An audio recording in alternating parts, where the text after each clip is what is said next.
ये पहली बार हम कर रहे हैं मेरे ख्याल से यूट्यूब पे, जहाँ पे Yeah. We will be doing the live paper solving.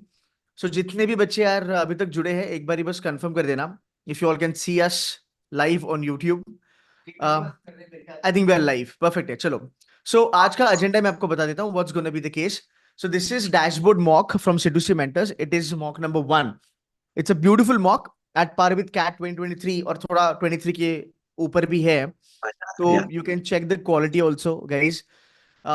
Manohar sir will be taking care of reading comprehension completely. 4 RCs है. He'll be helping you with how to solve. कैसे डी डे पे solve करते हैं. So we will not be doing the typical way of solving. वो sir आपको कुछ strategies भी बताएंगे. He'll give you some ideas जिसकी वजह से you can boost your score on a D day. This is going to be number 1. And if time permits, then I'll do verbal ability with you guys, and then we'll do the analysis in the end. So I hope you guys enjoyed this session. Manohar bhai, I'm going to make you host now. Yeah. Let me know if you can share your screen and all that. Then probably I will leave the session and then you can take over. Just give me a second. By the way, I'll quickly introduce Manohar sir is pass out from FMS. He has done his 2 साल का full-time MBA from FMS Delhi, 99.44 in CAT examination, and he's been with Sedusi Mentors from last 5 years. Bhai, you've been teaching from last Yeah, 5? yeah. Five, Yeah, five, yeah. right, Yeah. right. He is, I think, पहला faculty हमारा since the inception, and he's still there with us. So it's going to be fun, guys, and it's going to be really good session. मैं तो कहूँगा यार and तक बैठना, मजा आएगा तुम लोगों को. So bhai, all good now. You can share your screen and everything, right? All good, right? Yes, yes, I can. I am able to. Okay, cool. So I won't leave the session. I'll be in the Zoom. Whenever you need me, just give me a shout, okay? Okay, bhai. Can I look at the chat window? YT का ना? Hmm. YT का, yes, you can. Probably you will have to open it on your desktop, Sidhu का Oh, channel. uh, वहां से you can check got because Zoom पे हम दोनों ही हैं. I'll do that. I'll do that. Got it. Got it. Got it. ठीक That's है? what I was wondering. I'll be around, bhai. Yeah. If you need any help, just give me a buzz, okay? Works, works. Yes, Guys, have yes, yes. fun. You have one of the best verbal faculty with you now. Hope you learn a lot. Manur bhai, all the best. Yes. Bye bye. Thank you, bhai. Yeah. Okay, okay, guys. Hi. Good evening. Welcome to C2C Mentors. Um, so before we get into the pieces, right? Before we start solving the RCs from the first mock, I also wanted to just get a sense check as to who is attending today, what kind of faculty or what kind of people do we have watching, and if there are any concerns that we can address, say in the first 5, 6 minutes. So दो चीजें हो जाती है उससे. One would be I get a sense of I get to understand what is the TG that I'm addressing to, and two, if there are any issues that you are facing with respect to how to go about your final day mocks, or any challenges that you're facing with respect to RC, maybe RC selection question नहीं छूट रहे, subjective question नहीं हो रहा है, तो maybe they can be addressed over here. Um, and perfect, perfect. Yes, I can see the comment section also right now. So while we get people on the on the session today, I also wanted to just take you over the agenda for what we are essentially going to be doing. Okay. So first of all, I will share with you, uh, not share, like I'll share my screen with you and take you over some of the RCs that we are going to go today. Okay. Or we are going to solve today. Once that is done, the very first thing that we will do is work on our selection framework. Okay. So essentially, I'll tell you where a lot of the places go wrong is that a lot of the places when you are approaching for mentorship, usually what happens is the emphasis or increased emphasis is on how you got that particular question ka answer right.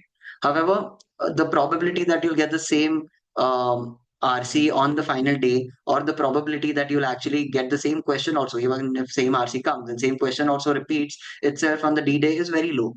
Right. So that framework usually does not translate into your success on the D day. Right. So my emphasis today will again be on how can you go about your selection framework, right? How are you going to prioritize a particular RC? And then we'll solve a few of them. Does that work?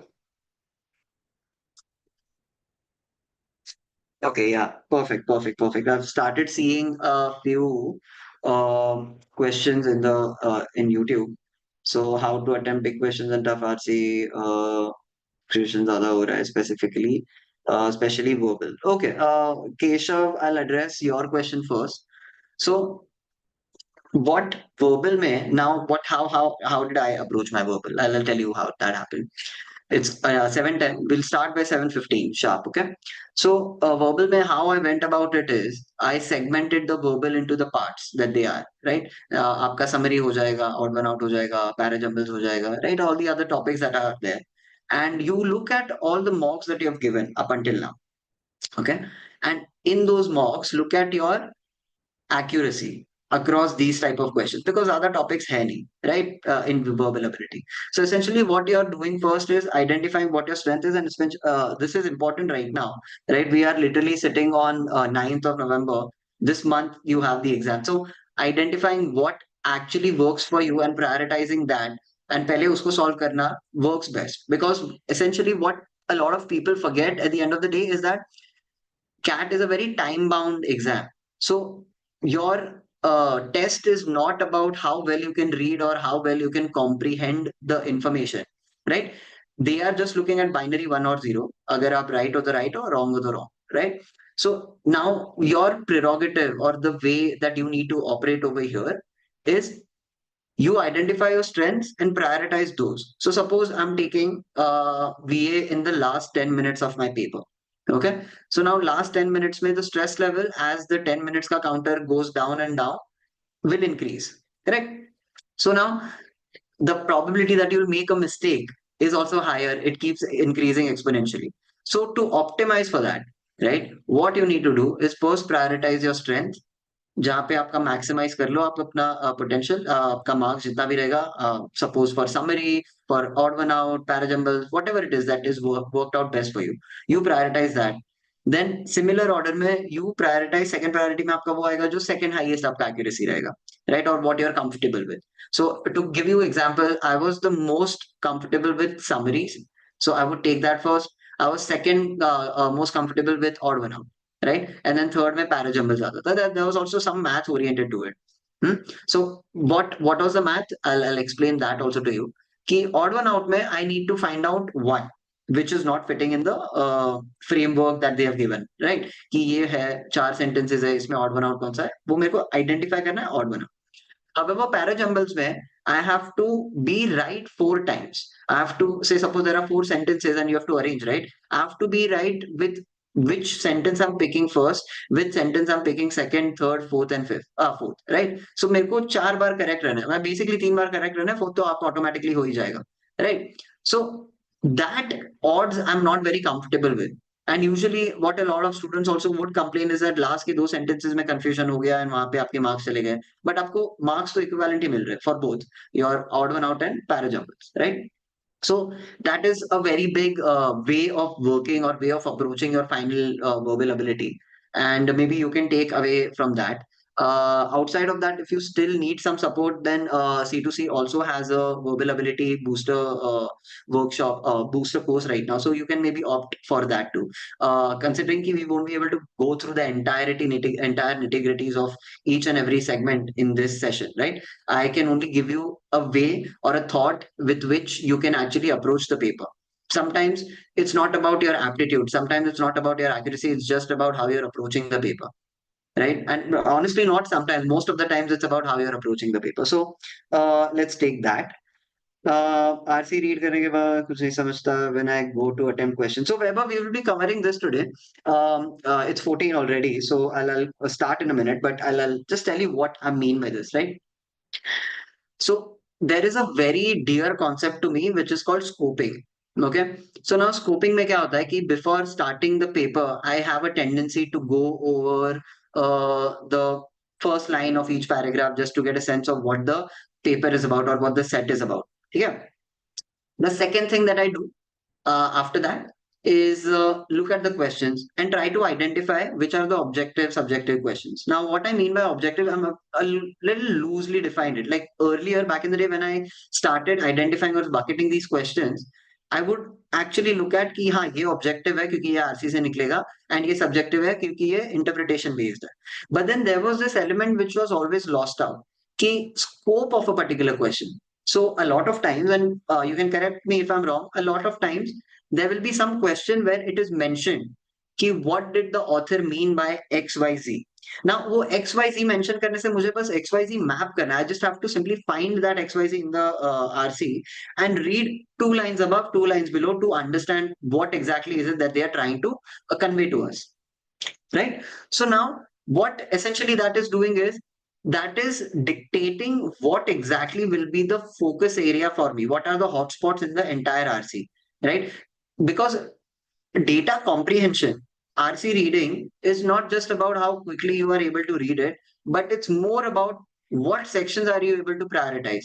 Are you able to be objective backwards? Like your final objective is solving the question. Are you just reading to appease yourself, or are you reading to answer the questions? So maybe backing yourself up, like going question backwards, would again be one of the ways you can do that. Right कि आपने बस देख लिए क्या क्या words है, क्या क्या क्वेश्चन में पूछा गया, and then try to scope कि ये कहाँ पे आ सकता है. And that ties in with another way of working which is RC segmentation. ठीक है, I'll take you ये जो भी कॉन्सेप्ट्स है, we'll go over all of those today. So what I mean by RC segmentation, back when I was attempting CAT, right, what I would do is I would look at the number of questions because return on investment देखना जरूरी है. अगर कोई set के 5 question है, कोई set के 4 question है, वो 5 सेट वाला अगर RC is not that long, then I know that okay, this is a good investment of my time, right? So that would be one. Second would be the topic, if I'm comfortable with the topic or not, and how the language would flow. In the last 1 year, while mentoring students, I've realized that beyond this, what is also important is how well is the RC segmented. What I mean by this is there could just be 3 paragraphs in an RC, however, the RC could be long.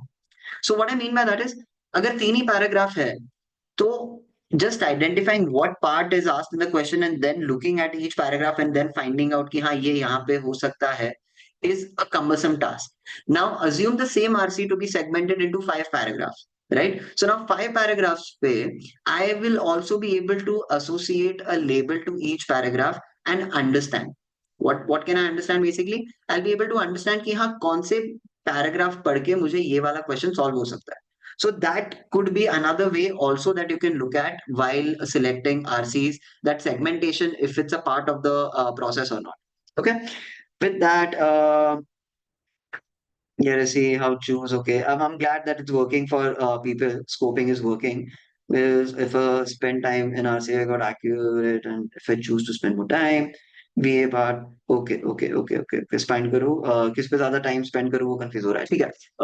Last 2 minutes ही देते हैं. 18 हो गया. So this was the question was basically I've shut my phone now because अभी YT पे नहीं लेंगे questions. We'll straight up jump into this. And as and when we are going through the process, I'll keep referring to YT for any questions.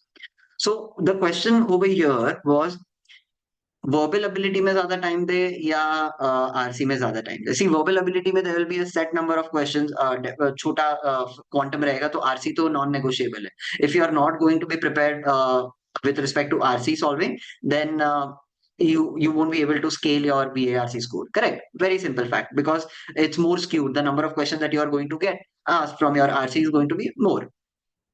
So now there are 2 ways to go about it. One way is to experiment with your mock, right? So maybe if you are still in this boat currently, right, there you are not able to, your marks is fluctuating every time you are indexing more time, say on VA, more time on RC, then you need to dedicate the next 2 mocks just to test this hypothesis out. कि यार mocks भी मत दो, मैं तो बोलूंगा sectionals दे दो. That would be a easier yardstick also for you because it won't waste as much time. So what you need to do is you start with VA first and then go to RC. So उसमें VA में क्या हो जाएगा कि आप पहले उसको time allocate करके देखो कि आप comfortable हो या नहीं and what is the kind of score that you're getting. Right? Not even score, actually, I would recommend look at what kind of accuracy you are finally getting. Okay? In the overall paper. And then second sectional में try to do RC first and then VA later. So उसमें आप दोनों का comparison करो कि आपका accuracy कैसा trend कर रहा है. Second way to go about it is assuming that you have given a lot of mocks up until now, right? Even 10 would be enough, honestly, right? So वो 10 mock में I think वो data set enough है for you to understand कि यार मैं क्या prioritize कर रहा हूँ, तो where exactly am I getting what kind of marks, right? So maybe just give one sectional and then look at all the mocks that you have given and just analyze the same.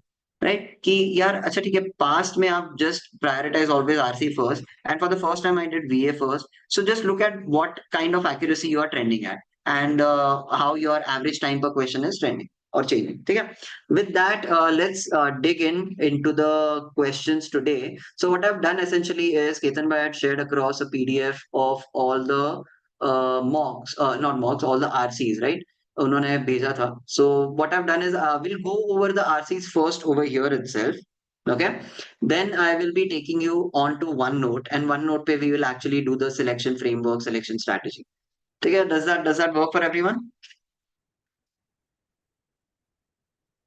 if you can see the screen let me know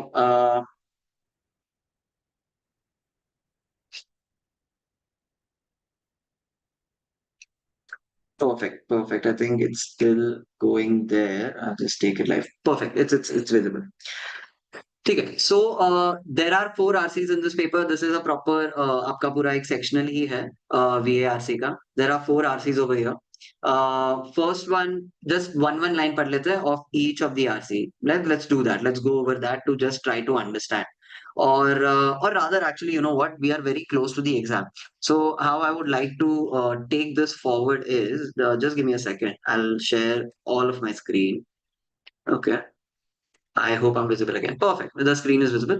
So now what we'll do is we'll go over each of the lines and exactly I'll try to emulate कि यार अगर ये paper मेरे पास आता तो how would I have gone about identifying the right RC to choose first, second, third and fourth. Basically वो order कैसे set करोगे that will take you. I think that because it's the treasury box like finally the marks or the differential marks that you'll get incremental marks that you'll get will come out of this only it won't be with respect to how many questions you got right it will be about how you have optimized for your time okay so we will be going back and forth from this to this so if you can see selection framework right what I've already outlined the skeletal framework how exactly does my mind go whenever the moment I see a paper and what I'll be starting with okay so I'll take you through this so the first thing that I do is look at number of questions it takes barely any seconds to look at how many questions are there in the RC ठीक है so आपका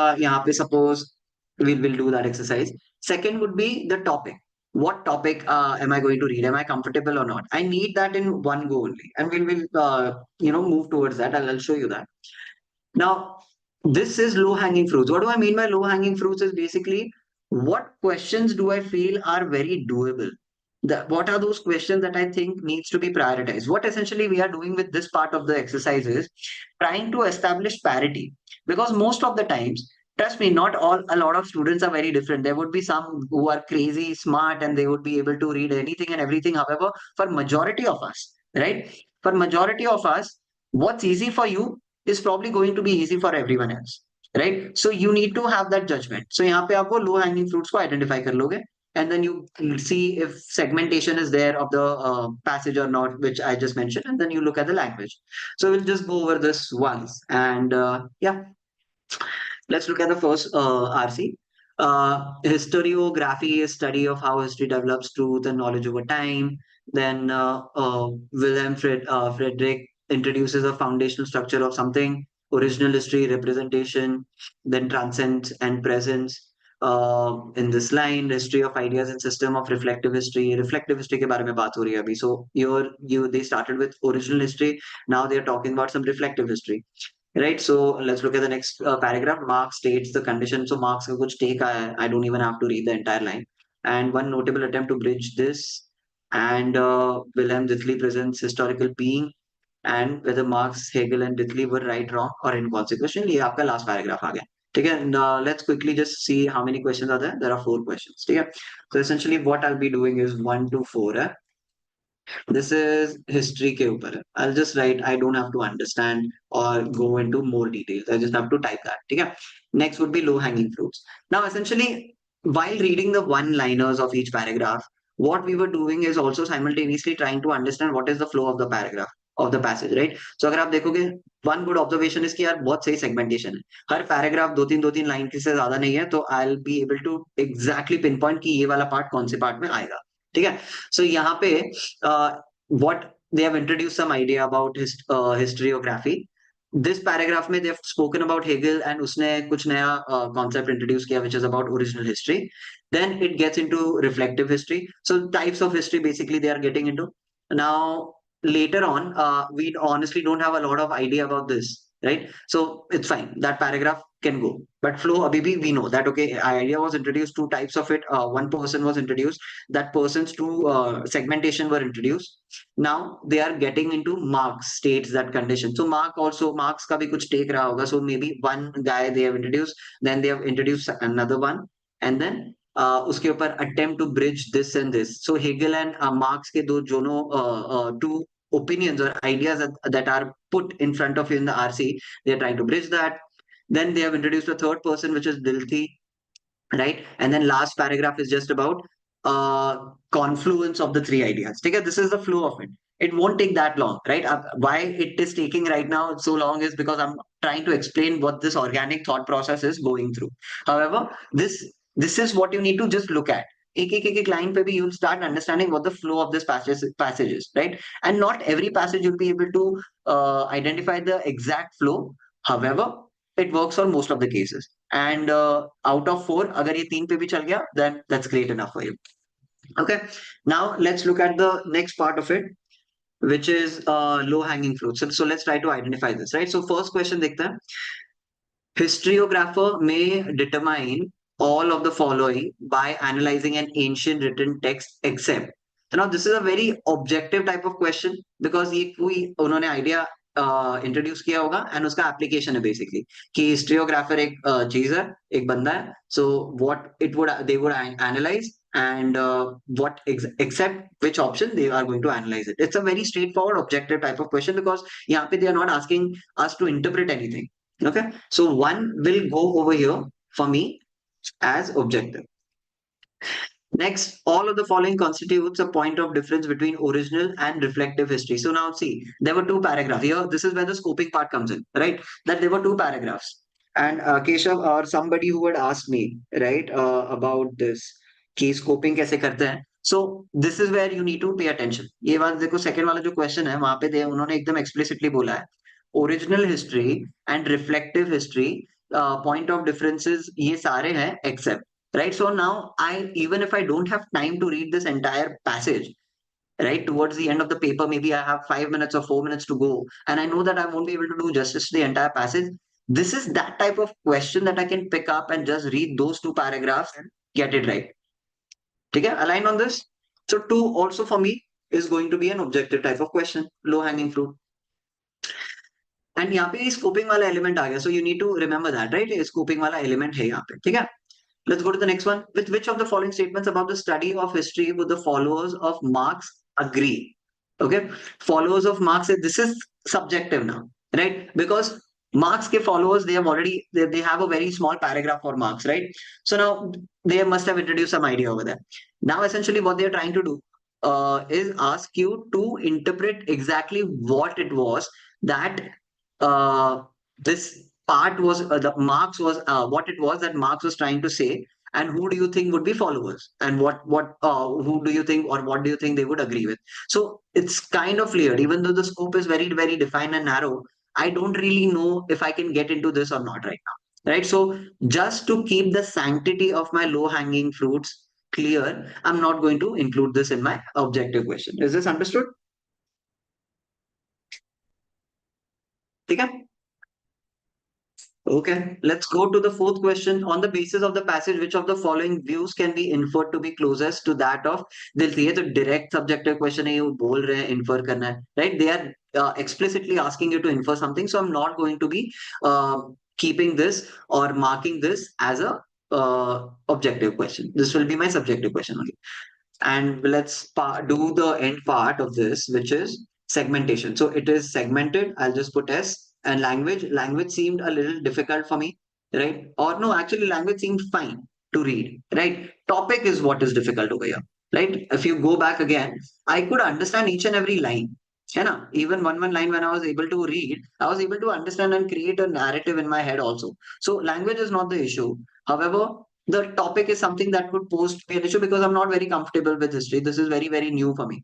Correct. So language will be M for me. Yeah. Let's do the same exercise for next one. Are there any questions till now? Then just shoot it in the comment section. And if there is any part which needs elaboration for you, then I will take that.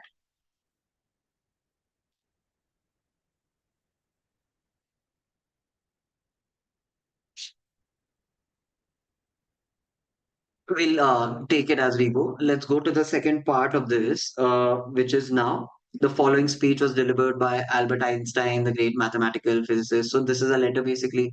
Idea of achieving security through national armament is at present state of military technique. In this way, any potential opponent would be intimidated. Security so ardently desired by all of us. Right. So first वाले में they are talking. What is it talking about? It's talking about armament, arms race, basically, right? The idea of achieving security कि आपको security चाहिए, right? The dichotomy between that those ideas that to maintain world peace, a lot of the countries are now keeping nuclear warheads, right? So that itself is a weird idea that how do you basically maintain peace with that, and that's probably what they are talking about. And अगर आपने Oppenheimer पे भी देखा होगा, I think Einstein was not very keen on or was not very happy with it, right? So that let's go into the next paragraph. In this way, any potential opponent would be intimidated. Security so ardently desired by all of us. Armament race between USA and USSR originally supposed to be this. Successful radioactive poisoning. So, as I'm reading, there are two observations over here. The RC is not difficult to read at all, right? And rather, it's a letter. You know, the topic could be heavy. It's basically about arms race. The topic seems to be a little heavy. However, the RC is not that difficult to read. It's more like an opinion piece because it completely is written by Einstein, right? It's a letter. So, जो भी होगा, that will be from his perspective, so there will be coherence. Otherwise, in some few of the RCs, if you would have noticed that author is speaking, then author is citing someone, and then unka citation aa jata hai, and then the author is speaking again, maybe has a take on something. So now, essentially, in the question, they'll be like, "What, according to you, does the author support?" Let's take for example, right? So now, if you are not reading carefully enough, there's a very big chance that you'll fall into that trap कि हाँ ये तो मैंने पढ़ा था, like I had read this as a part in the RC somewhere, so this could be something that the author meant. However, that was not said by the author, that was cited by author uh, who was citing someone else. The author was basically citing someone else, so not really said by author, right? So I don't really have to worry about that in this RC. So that observation, I'm constantly active and actively trying to understand that कि हाँ यहाँ पे एक ही बंदे का perspective है, coherence होगा, language भी एक सिंपल होगा, and it's a letter essentially, right? So let's see what else is with the author trying to Einstein trying to convey to us. Successful radioactive poisoning of the atmosphere and its annihilation. Okay, ठीक है. Next stage of what do you say? The arms race maybe they are talking about. Is there any way out of this impasse created by man himself? It is impossible to achieve peace as long as every single action is taken. First problem is to do away with mutual fear and distrust. In last analysis, every kind of peaceful cooperation among men is primarily based on yada yada yada. ठीक है, इतना भी पढ़ने का जरूरत नहीं था. ठीक है. However, the flow is very simple over here. I'm not going to be creating a flow for each and every paragraph over here, right? Considering what's happening is, first, Einstein is just calling out what is the dichotomy or what current armament or arms race is like. Okay. Next, what they are saying, they've drawn some context with the Cold War and ये arms race क्यों चालू हुआ था? Why? What was the inception of it? And then they have gotten into the part that what is the problem, how can we move towards a better world and actually have that unified vision about it. That's what Einstein is trying to cover in this. So now what I'll do is, let's go over here, let's do 5. I'm not checked कहाँ पे खत्म हो रहा है ना. So let's check that. 5, 6, 7, 8. Okay. This is just a hygiene thing, but it's so simple. It's so useful though. And it's very important कि आप check कर लो कि ये question सारे उधर ही है. This had happened in the past where Cat very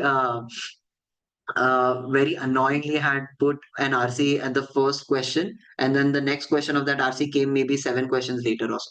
So they have not done it after that. However, we just need to be on the lookout because they could just do that. Okay. So and also it just helps you understand कि इसका ये वाले question का what is going to be the ROI for me. For me, this passage is about arms race. Okay. Let's try to identify the objective questions. Okay. On the basis of the information given in the passage, it can be inferred that Einstein speak of which other enemy that he considers invincible in the aftermath of a war. One red flag from this question is the question is too long. Okay. Two is question में directly they have said inferred. Three, I did not read aftermath of a war anywhere in particular, or there were no hotspot topics that first line पढ़ के मुझे scoping में भी इसमें help नहीं होगा. So none of the criteria are meeting. I'm not going to be taking this as an objective question. What does Einstein refer to as an impasse in the line? Is there any way out of this impasse created by man himself?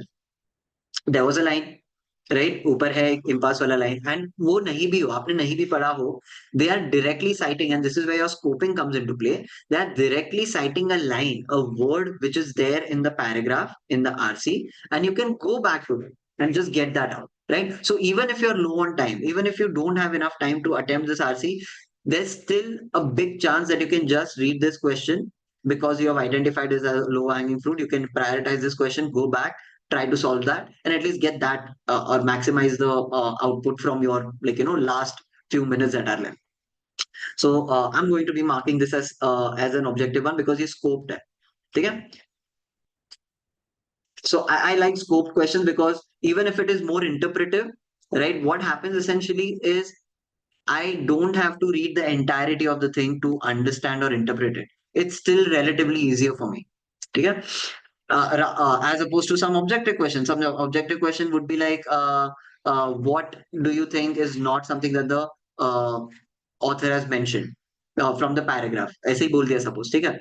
Now, the entire paragraph you will have to read. You don't really know what are the hotspots to actually infer this question. So even if it sounds like an objective question, it's the scope of it is not defined. So that identification of easy question always needs to go hand in hand with scoping of a particular question too.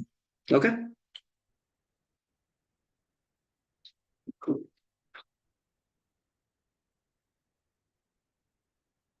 Got it. Got it. Shubham, I've read your comment. I'll tackle that. Okay. We'll get to that. Don't worry. According to Einstein, the ghost-like character of the arms race is an outcome of an attitude of nation that can be best captured as below. So this is kind of what do you say, your interpretive question. However, the options don't seem to be that crazy to me over here, and that element comes in later on, right?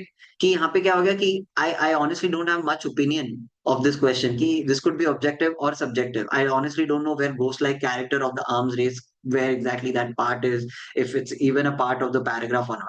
However, the options seem to be easier for me. So even though I'm not going to be marking this as an objective question, I will still, when later on I'm going to be solving the paper, right after doing all my objective questions first, I'll be going for this question. I will do that because the option seems to be very, very small. Okay. Now, the relationship depicted in the passage between hysterical, feverish can be said to be most dissimilar to that between love. Love it has scoping, has an element of, say, maybe vocabulary also. You would have to understand what hysterical and feverish mean, and those are honestly not very difficult words. Also, it's not something which is like out of ordinary vocabulary. Mein se aa raha hai. Right? Hysterical, I can still see not a lot of people using it, but feverish, I'm sure that people would have come across it. Even if not feverish, but fever itself, you would understand what it means. So they are saying कि इनके बीच में जो relation है, which of the options are not giving that kind of relation, right? Right. So I can even go to the options and get this right immediately. I'll tell you how. Right. Hysterical and feverish. I honestly don't know maybe the meaning of hysteric. Let's just read the options first. Imminent and compulsory, vanquish, annihilate, renunciation, fostering, collaborate and cooperate. Okay. So now collaborate and cooperate, they mean the same thing. They are kind of in line. Like just visualize it. Cooperate अगर ये direction में जा रहा है. So what do you say? Your collaborate अगर ये direction में जा रहा है. So cooperate will also go in that direction. Correct. So they are in line with each other. Imminent and compulsory. Imminent भी ये line में जा रहा है. Compulsory भी ये line में जा रहा है. Something that is compulsory is going to be imminent. So they are all both going in the same direction. So what seems to be the pattern here is that words which are in the same direction or which imply almost a similar thing or similar emotion are not the aberration. The aberration would be words which are going in opposite direction. Okay, let's look at B. Vanquish and annihilate. Vanquish का meaning तो पता ही होगा, right? कि And annihilate भी पता है अपने को, annihilate is basically destroying uh, uh, I mean suppose nuclear bomb डाल दिया on a city, they literally annihilated the city, right? So vanquish is just to go away or spoof. Annihilate is also going in that direction. It's both of them are going hand in hand. However, you look at renunciation and fostering. So now renunciation is essentially mostly used when there's a monk. Okay, what do I mean by that is if there is a monk who's if there is a person who wants to become a monk, right? What is the expectation from that person is that they will renounce the world. There will be renunciation of the world, right? So वो छोड़ देगा, त्याग देगा, right? However, the second word is fostering. So now essentially what's happening is renouncing is just to abandon, leave. However, fostering is more positive, it's more nurturing. So it's I don't really even have to read the RC to solve this one. This was an objective, directly solvable question, right? So again, all of this, I'm just highlighting this is not something that you need to do when you're doing the RC selection framework, RC selection exercise. These are the things that you do when your ass is on fire on the last day. When literally there's fire, you don't really have enough time to go further, right? And that's when you need to hard prioritize. How do you hard prioritize? You look for these kind of indicators. And that's why I wanted to solve this one right off the bat. That C is the answer for this because renunciation and fostering are not going in line. However, A, B, and D are showing similar trends for me. This literally odd one out nikal hai. I hope everyone is following this. There was not much to do. And eighth, for that reason, I will, of course, put it as my objective question too. Okay, now is it segmented? Oh, it's more segmented than the last one, honestly, and it's relatively easier to read from. Okay, it's an interesting topic too. So let's go to the third one. Okay. Capitalism stands exposed as a social system, about mankind immense calamity. So, बोले capitalism is not good. Lenin's, of course, capitalism आया, socialism आया, तो Lenin आए गए. So now Lenin's writing gives readers the opportunity to find out about the main proposition of scientific socialism. What then is socialism? Humanity's best minds, XYZ 16th century में कुछ तो किया उन्होंने. Weakest side of utopian. Where was it to be found? There was only one answer. Okay, and then last paragraph, honestly, I don't understand in the grand scheme of things how does it translate or how does it connect with each other. However, the flow of this RC is not very defined. The flow of this RC is यहाँ पे first they have introduced capitalism, next they have said Lenin's writings के बारे में कुछ तो idea दिया है, and then they have gotten into socialism. Maybe with this paragraph there will be some question that comes against the idea of socialism, and then they've tried to answer it over here. What then is socialism, right? And then they have gone into maybe past whatever research has happened because 16th century they have cited in this context. It just feels like these people would have maybe written something or spoken something about socialism. Okay? And then they have just gone and given this very small three-line conclusion. So now this also reminds me, since there was I just focused on the last paragraph, right? I didn't focus on reading about it, but it just came out to me. And then it struck me that this is an important point, and maybe that's something that I should share with you guys. Is that every paragraph, whichever you are reading, right? Whenever you're reading it, not skimming through it, what we are doing right now, but actually properly reading it, make sure you are giving the hotspot is always good. The last paragraph is always going to be a hotspot. Let's summarize it that way. That the last paragraph of any RC is always a hotspot. Either it will maybe appear in any of the options, which is going to help you understand if this needs to be eliminated or not, or there is going to be a direct question that comes out of your conclusion part. The idea or the psychology behind CAT putting emphasis on the last paragraph is that they are trying to test how focused you are to during the RC, and the probability that you might not be as focused towards the last paragraph is very high. The same logic they also put when they are putting very easy questions towards the end of Quants or even DILR कि कोई एक easy set उन्होंने एकदम last रख दिया. So this is something that you need to be on the lookout. And this is how you need to be on the lookout, especially for your VARC.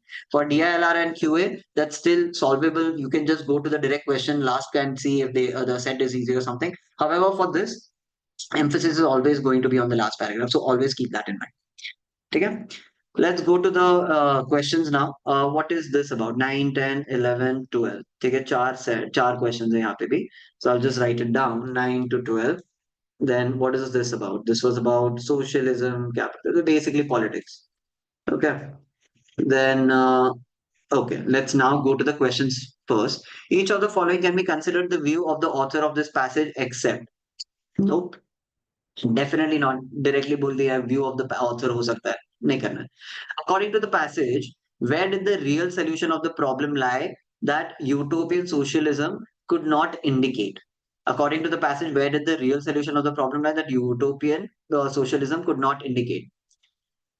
There is no hard and fast rule to mark this objective, but if I'm to maintain the sanctity, I honestly don't have idea where exactly I can locate this. So I'm not going to be putting it down. According to the passage, pre-Marxian sociology was considered unscientific because. Okay. So now your scoping has helped. Pre-Marxian sociology was considered unscientific. I just have to be on the lookout for this particular part in the passage and I'll be able to solve this question for sure. So just on the basis of that scoping. I don't know if it's an objective question, subjective question. However, scoped it. So I'll be able to attempt this with efficiency. So that's why I'll be putting or marking this as my objective. Let's go to the next one. Which of the following would appear to be definitely out of sync with the present time? This seems to be more of an inference based, application based. I'm not very keen on taking this because यहाँ पे अगर scoping भी दिया होता कि based on this line, which of the following would appear to be definitely out of. So I would have maybe considered it, but there's no scope, nothing. This is as good as what can you infer from the passage, which honestly are the worst kind of questions. ठीक है, इसका segmentation फटाफट देख लिया. Segmented इतना भी अच्छे से नहीं है. अगर आप देखोगे this particular paragraph is a big paragraph. Last paragraph is very small. The final paragraph. बीच में it again becomes very short. So there could be a lot of material that is covered over here. I won't be able to segment that. I won't be able to put a finger on it, and that's why if I had to compare it against the other sets, which is your first set and the second set, probably this would not fare as well for me. So not segmented. NS is what I'm going to mark it as. Language, honestly, not the best. I can put it as D because I was not really able to understand a lot of it also. Itna context nahi aaya. Or just think about it from this perspective also, the idea that we were thinking or talking about, that try to visualize the RC as you're reading one line. So with 1 and 2, maybe I was able to visualize it in a better manner. However, with 9, I was struggling a little bit to actually apply that visualization. So now that struggle is not a shortcoming in me. That struggle is an indicator that this RC is not letting me read it efficiently. Okay? And that's what it is. I maybe won't be prioritizing this for sure. Then there are other factors also. We'll do that exercise right till the end. And now let's look at the last RC. And then I'll also go on to any questions that if they are there. Okay, pre-marks in ho gaya, 12th aa gaya. Let's go to the next one. Okay, young scientist, India is an endangered species, so there is levity already in the tone. The threat comes from predatory habits of more evolved species, that is a senior scientist. बोल रहे young scientist endangered है, predators उनके senior scientists है. क्या होगा? Let's check it out. The power of senior scientists over the junior stems from the fact that the science is only profession in the world which is self assessing. Fortunately for the scientists, support for science is a badge of honor for nations aspiring to modernity. ठीक है. So first वाले में उन्होंने introduce किया idea कि what is the issue. Second वाले में they have further validated that science is the only part. Third वाले में they have now given a what do you say government angle to it. उसका कुछ take होगा. It's an irony that in today's world feudalism can be sustained. They're now equating it to feudalism. If we define professionalism as the realization that an institution ranks higher than an individual and that the collective goal is more important than individual ego, तो वो बहुत बड़ा line है. But ठीक है. They are basically saying कि ego pandering ज़्यादा होता है in this field, and essentially that is also detrimental. Under these circumstances, XYZ last paragraph 3 लाइनें ठीक है. Flow है, very easy to read, has a sense of levity to it. It seems like it is going to be a little funny read. It's not going to be that bad. And more so, honestly, why I like the topic is because it seems like it's uh, it's science gossip, right? Essentially, the research world का gossip दे रहा है ना? कि juniors, they really struggle. Everything is dependent on that. Then they do get into the nitty gritties about it. However, even if you're not interested in science, you would still be interested in. This is not really talking about science. This is just talking about how the world of science works. This is more business than science. Okay, so that's why I like the topic. Let's just mark which questions are here. 13, 14, 15 and 16. 17 नहीं है, ठीक है, 13, 14, 15, 16. So 13 to 16 is what I've written. And यहाँ पे science, uh, science as business लिख देते हैं. ठीक है. Now we'll mark the objective question. The fundamental flaw with the Indian scientific system is that straightforward question, very defined, very objective. The passage was easier to read. Probably we'll get this right from the first one because wahan pe they have introduced the idea. I have good feeling about this, so I will be marking this. Okay, let's go to the next one. Government makes an exception in case of science because there was a defined paragraph for government scoping में आ गया. While trying to visualize the paragraph, उधर भी identify हो गया. I know where to look for this question, so I'll be marking this as objective. Also suggests that the power which a senior scientist exercises over his juniors is due to. Yeah, this was literally the first line of the passage. I don't see a lot of difficulty in attempting this, so 15 भी जाएगा. The author calls neo-feudalism pernicious because. So now, see, here you can maybe not mark this as objective. However, even though this is a subjective interpretive based question, there is scoping available. They have said neo-feudalism, pernicious bulaya usko. The author has called neo-feudalism as pernicious. So that means the word pernicious is going to be there. Both neo-feudalism and pernicious are going to be there in the passage. If I just locate that, I'll be able to understand why did the author say this. So that's why even while maintaining the sanctity, I still have reasons enough to mark this as objective question. So now essentially my winner is very easy. Still, I'll just mark the end wala part. Wait a minute. Is it segmented? Yes, it is nicely segmented. The first paragraph is a little big. However, नीचे नीचे के paragraphs इतने बड़े नहीं है. So it is segmented. Okay. Very easy to read. ठीक है. Now, tell me in the comment section which RC are you going to pick first, which RC are you going to pick second, third, fourth. Just give me an order. Basis this information that is in front of you on the screen.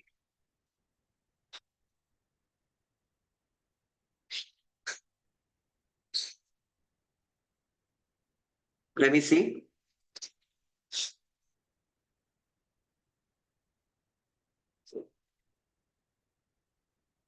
Also, just mention if there are any doubts about some or the other method that we are employing here, something maybe you are using and wahan pe if there are some differences or you are having problem identifying the easier questions also, right? Because essentially the idea behind identifying the easier questions differs from person to person also.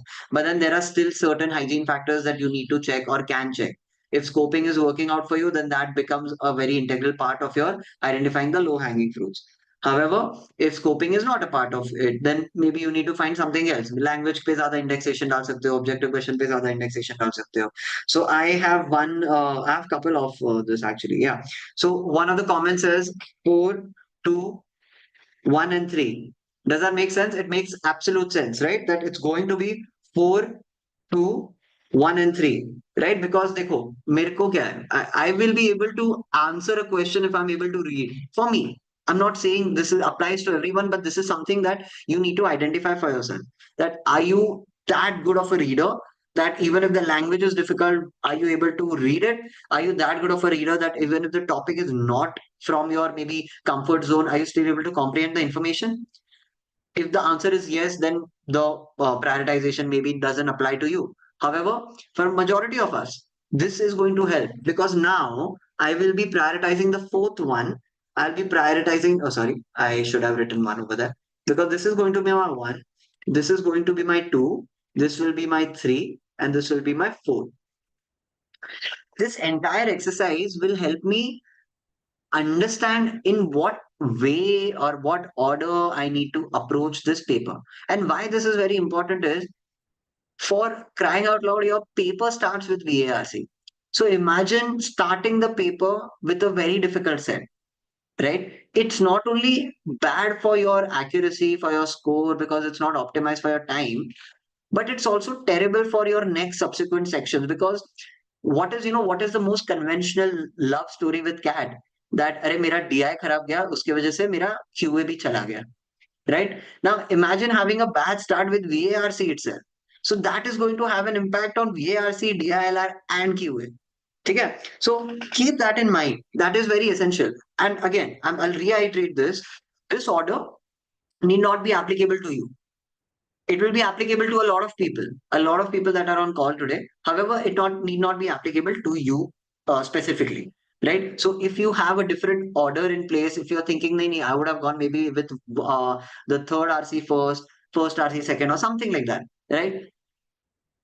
Just make sure that you have a good rationale, good logic, good understanding behind that. And it's not just based on, a few lines that you've read and maybe you like the topic. It needs to go a little deeper. There needs to be a 2, 3 level filter, which is essentially what we are doing. There are multiple filters that we are employing. Okay. Okay. With that, we will start with the science as business for the RC first. Right. How I will be arranging this session for you. Wait, I'll tell you. Science as RC is 13 to 16. Yeah, perfect.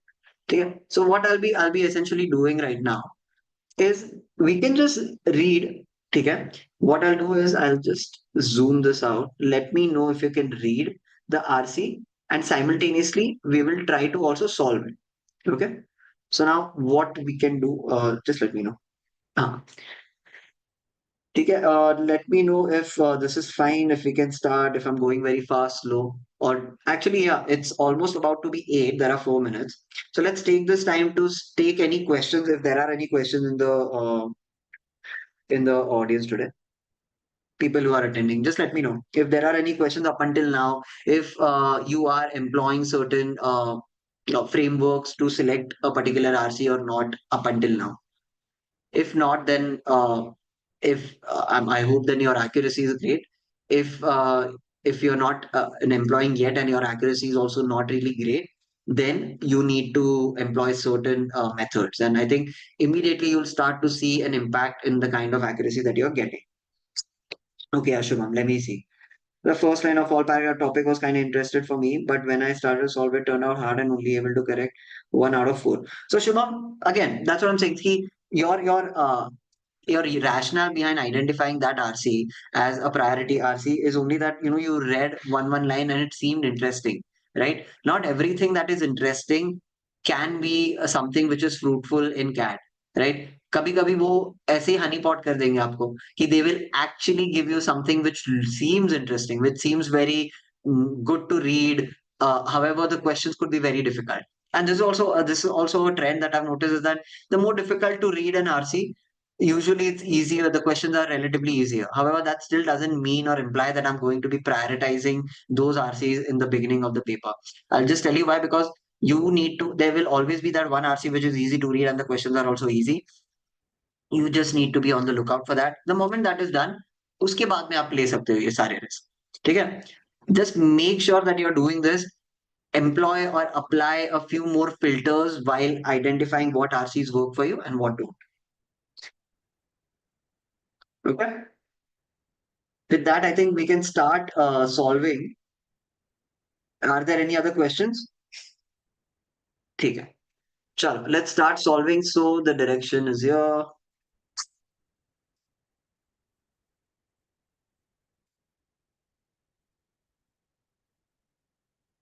Just give me a second. Okay. So now the young scientist wala ye passage hai, theek hai? Let's read this and I will also put one thing. Just give me a second, guys.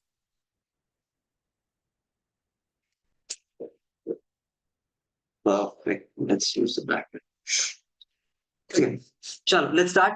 The young scientist in India is an endangered species. The threat comes from the predatory habits of a more evolved species, that is the senior scientist. Okay.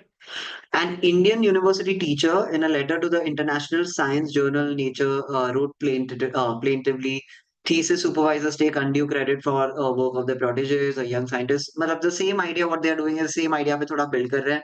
Needs the goodwill and support. What they are basically explaining, how does this toxic relationship between your junior scientist and senior scientist is working out, right? They're just expanding on the same idea, nothing much. Scientist in power, every completion, continuation of his work, yada, yada, yada. Not necessarily want to read that. Support is available, but at a price. Prize often is sharing of credit. Worthwhile research paper or a project originating from a humble scientist would often end up with the scientist in power as the principal author or investigator. Okay. So now essentially what they have said, what is the most important part of this RC or this paragraph is that just here. The threat comes from predatory habits of more evolved senior scientists. Senior scientists are predatory habits. What are endangered species? Young scientists. ठीक है ये आपको ध्यान में रखना है बस. And क्यों ऐसा? Because there is usually they if they want any support or something, there are multiple dependencies on the elder, what do you say, the senior scientist, that is well explained over here, right? And यहाँ पे नीचे a worthwhile research paper or project originating, यहाँ पे they are basically quoting the price. At what price can actually the senior scientist have? That is the main idea that they have introduced. Let's go to the next part. The power of senior scientists over his junior stems from the fact that science is the only profession in the world which is self-assessing. ये word आया था नीचे कहीं पर, ठीक है? Let's focus a little bit here.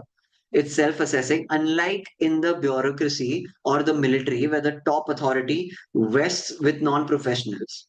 A scientist's work can be overseen and evaluated only by fellow scientists. ठीक है? बोल क्या रहा है कि if a scientist has worked in anything else, in bureaucracy or something, there will be a third party which is doing the maybe auditing, which is basically helping you understand what is the value addition of it, what is the merit behind this. However, over here in the science world, only a scientist can be your propagator, be your support system, right? Only a senior scientist can do that. And that is a lot of power. And this is the root of a lot of issues. Okay? So this line becomes very important. Okay? Self-assessing. Okay, from this paragraph, this is maybe the biggest takeaway. Fortunately for the scientists, support for a science is a badge of honor for nations aspiring to modernity. You remember nations वाला एक question था, हमने वही discuss किया था कि there was one question which had nations in it, like why or what is the I don't remember the question. However, nations करके nations and science का एक element that was already introduced. So now I know that this paragraph becomes important for me. I'll just mark it in green over. ठीक है? That support for science is a badge of honor for nations aspiring to modernity. That is why the government, which normally would not pay the piper unless it can call the tune, happily makes an exception in case of science. So what they are saying is कि government usually क्या करेगा? Government usually only will pay that particular partner, that business where they could have some control. However, the government also doesn't have control because science is looked at or perceived as badge of honor. ठीक है? So that exception comes in over here. That badge of honor for nations aspiring to modernity, and that is why government usually जिसका aligned होता है, right? The way they work, the way they operate is also not really in line over here. Then society values continuity, stability, and security, and turns to the past for guidance and support. Science, on the other hand, aspires to instability. It aims at creating something that did not exist before. It seeks a break with the past with an eye on the future. ठीक है, समझ गए. Most important takeaway वो first line ही था अभी भी. Next वाले में जाता है. It's an irony that in today's world, feudalism can be sustained only in the administration of a modern scientific research center. This is just funny to me. One must, however, not be unfair to the feudal lords of yesteryears whose conduct had the sanctions of the times. Neo-feudalism. Yes, this was the part where हमारा fourth question है. The new feudalism is pernicious because it is anachronistic. Now, I don't expect you to know the meaning of this word, but what essentially it means is नहीं, actually आगे पढ़ते हैं. I'll tell you the meaning a little later. Wait, because I just want to show it to you that hey, it doesn't matter even if you don't understand the meaning of a particular word. You just need to keep reading. They will hit a point where you start making sense of it again. Okay, so now it can be sustained only by a subversion of the system in the hands of the people who are entrusted with the task of upholding it. Okay, let's read again. It can be sustained only by a subversion of the system in the hands of the people who are entrusted with the task of upholding it. Who is entrusted with the task of upholding it? Senior scientist. Subversion of the system is what is subversion, right? यहाँ पे basically आप ये सोचो कि इसका word तोड़ तोड़ के समझो. ये सबवर्जन है, कुछ नेगेटिव ही होगा, right? They are basically saying कि subversion will be going under or downfall, Essentially, that's what they are trying to tell you. Subversion of a system in the hands of people who are entrusted with the task of upholding it. This is the most important takeaway from this. Okay? So even if I did not understand the meaning of anachronistic, I still understand the connotation in which they are saying. Because basically what they are saying that is, अगर ये neo feudalism नहीं जाता, वो नहीं निकालते हैं, so all these people who are entrusted with the task of upholding it, they are all going to get it down. They are going to bring it to the ground.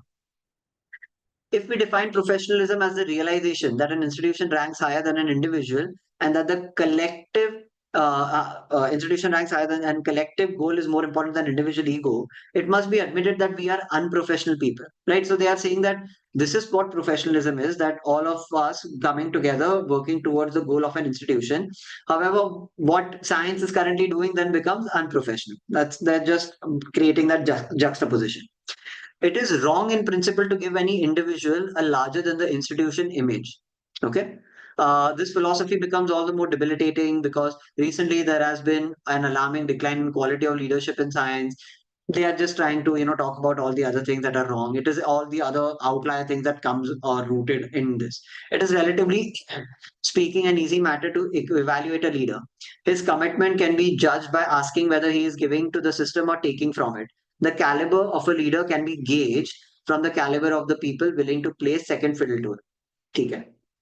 It's fine. There's nothing important that has come out of it. So we can just move on from here. I have nothing to mark. Under these circumstances, if a chief executive is to be projected as the master of an institution rather than its servant, this can be done only by degrading the institution. Important. ठीक है कि आप अगर बोलोगे CEO को, if you are giving him so much भाव, so much importance that they are treated like the master of the institution and not the servant, because essentially everyone is a servant when they are working, right? And that's what it's a very crude way of putting it out there, but that's what it is. You are all working together towards a unified goal. Okay, it will be like a cinema hall whose facade remains the same, but the posters outside and the picture inside go on changing. ठीक है, चल वो last paragraph में they have just drawn what do you say, a parallel. Right, so now let's go back to our working board over here. I'll remove this. Let's go to selection framework. I had marked all the 4 questions as objective, so it doesn't matter what order mein I approach these questions. Okay? So now let's look at this. No questions, no questions. The fundamental flaw with the Indian scientific system is that nobody cares for scientific development anymore. Is that the case? No, that's not what they're talking about. This is an obtuse angle, right? ये तो कहीं पे आया भी नहीं था. Rather, they are saying that government usually wears it like a badge of honor, and that's why it's kind of unregulated. है ना? The mindset of scientists today is essentially that of a bonded laborer. This could be true. So I'm just going to park it for now. इधर मैंने dot डाल के रखा. The feudal system is still prevalent in certain parts of the country. Absolutely not. This is again an obtuse elimination. The individual values himself above the institution. Okay. So now there are 2 options between which we are confused. B and D. अभी यहाँ पे 2 way of actually identifying it is. The mindset of the scientist today is essentially that of a bonded laborer. But इसमें क्या हो गया ना? First line of the paragraph पढ़ लो और passage देख लो. Young scientist in India is an endangered species. Right? Young scientist is the one who's being treated like a bonded laborer. However, the senior scientists are the one who are operating like feudal lords. So when you say the mindset of the scientist today is essentially that of a bonded laborer, you are wrapping up both junior scientists and senior scientists into the same under the same umbrella, and that's why that gets eliminated. B gets eliminated. Okay? The individual values himself above the institution. That becomes your final answer. Even if B का आपको चमका नहीं हो logic, then you will use something that I call as the umbrella technique. What do I mean by the umbrella technique? Umbrella technique means that if you are confused between the 2 options, most probably both options are correct. ठीक है, ऐसा नहीं होगा कि both options हो सकता है, maybe you misconstrued some part of the RC. However, in most of the cases, both of them will be correct, and that is where your confusion is rooting from. So then you need to think of what is the inception of the second idea. ठीक है. So basically I'm thinking कि this is the smaller umbrella. What is the bigger umbrella which is encapsulating it? Is B bigger than D, or D is the reason why B is happening? So over here, if you can see, assuming that you don't look at your young scientist and old scientist wala angle, you think about it like this, that हाँ, mindset of scientist वाला angle आ गया है, but वो mindset के पीछे what is the reason? The reason is the individual is valuing himself above the institution. So they are basically negotiating. They are basically expecting some sort of pandering. They are negotiating with the junior guys or junior scientists to give them a main credit and not even really giving them the primary credit in a paper. And that is another way of doing this. So not just one way of identifying between B and D. Yeah, just give me a second. So this becomes my answer. Mark this. Any questions up until now? Just let me know.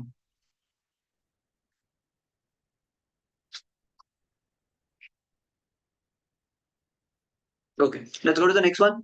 Um, okay, the government makes an exception in the case of science because, right, of the very nature of administration, supporting science is considered to be honorable for nations. Modern trends of scientific development require it to be that way. Science cannot work at all in the presence of external interference.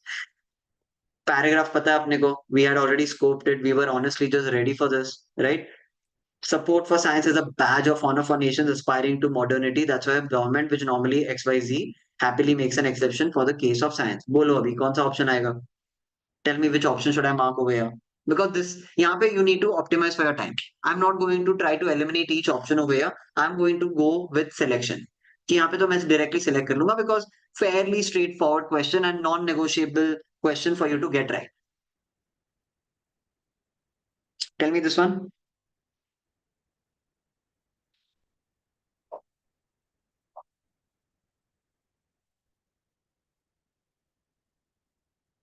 Correct, correct, correct.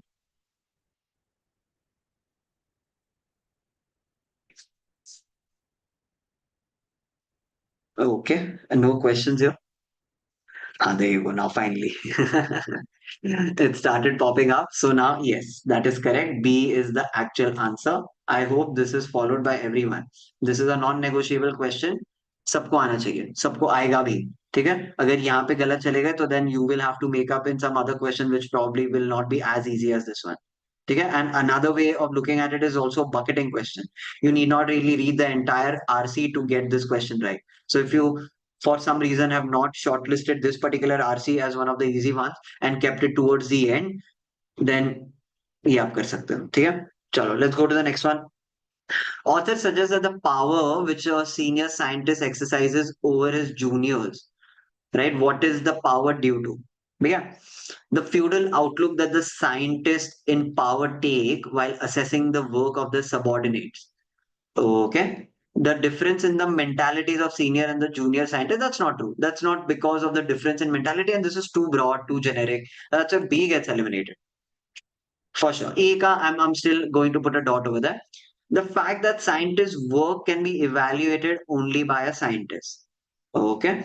The pressure to publish research papers quickly. That is again an obtuse. So ये दो तो eliminate हो गए. Now I'm confused between A and C. ठीक है. Now tell me what use the umbrella technique over here. Tell me what option should we select.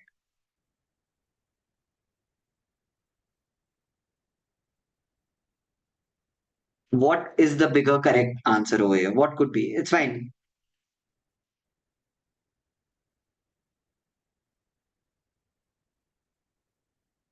Anyone else? I see Priyank's answer. Okay. How is C extreme? See, because essentially, I'll tell you what the right answer is. C is the right answer. And what you need to think about, or how you need to think about it, is like this: that power which a senior scientist exercises over his junior, the feudal outlook is still fine. But what is the reason? See, the feudal outlook is the output. ठीक है?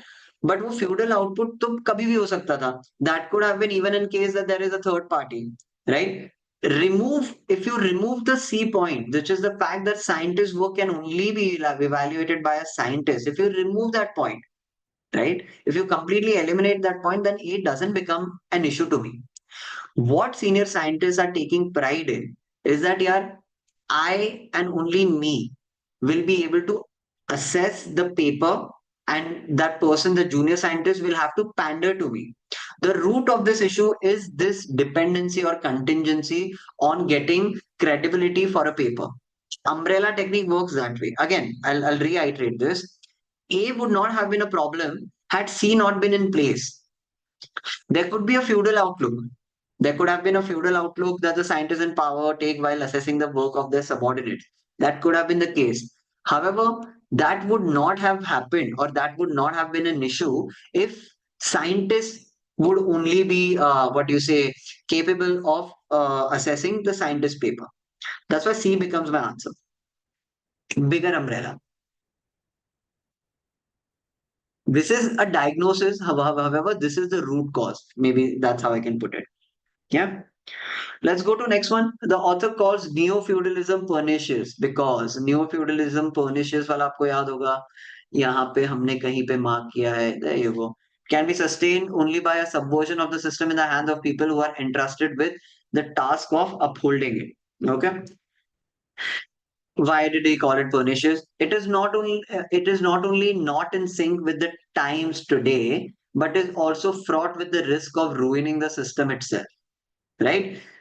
This is in line with what that part is trying to say. They were saying कि यार ये इतना गया गुजरा system है, this neo feudalism thing, right? That if this will lead to subversion of the entire ecosystem at the hands of the people who are actually running it.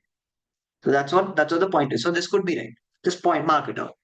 Feudal lords or zamindars only exploited the bonded labor while scientists corrupt the spirit of scientific research. इसके बारे में तो this is an obtuse angle and I hope this was easy elimination. बहुत छोटा part है pernicious वाला. You can read the entire thing even while attempting it. Essentially, this is another way you can gauge the LOD of a set. There were two questions in the set that I need not really read the entire paper and I could still solve, right? Because the rationale that I'm going to give you to for each of these questions are not going to stay. That's not going to maybe at the end of the day make sense for you, right? Elimination के भी कुछ strategies होते हैं, and then that is what you take away from that, right? And that I'm reiterating everywhere. However, you constantly need to be on the lookout and on the lookout for validation for your choices that you have made, right? If you have chosen this set to be the first set and उसमें आपको दिख गया कि यार इसमें तो दो questions ऐसे हैं जहाँ पे scope भी बहुत सही है, so now you know that that's further getting validated and you are able to also solve the question. So then maintaining accuracy in those sets becomes like your prerogative. Let's go to the next one. Modern scientists who shoulder the task of upholding the spirit of scientific inquiry take undue credit for their proteges' work. It's true. Right? This is not a wrong or an obtuse angle, but then they are not calling the neo feudalism pernicious because of this reason. This is in the context of the neo feudalism being called pernicious. This did not come in. This could be the lead cause of it, right? However, that's not because they are calling it pernicious. They are calling it pernicious is because eventually it will lead to the downfall. ठीक है, so ये भी eliminate हो जाता. Neo-feudalism extant in modern times threatens the subject of science that has the potential to create. Subject of science that has the potential to create is thoda sa obtuse. However, it's still in line with the what the part is going to say. If I have to identify between A and D, A definitely seems to be more correct. I hope everyone is aligned with that. Right? Because between A and D, even though it is trying to say the same thing, A is doing a much more efficient job at doing it. Not in sync, anachronistic ka part aa gaya, with the times today, but is also fraught with the risk of ruining the system itself. And that's why A becomes my answer. Okay, so this gets crossed and this gets circled. All right. Are there any questions, or if we can go to the next one, just let me know. Any questions till now? Anything that you have not followed? Otherwise, we can go to the next set, which is arms race. Can we do that?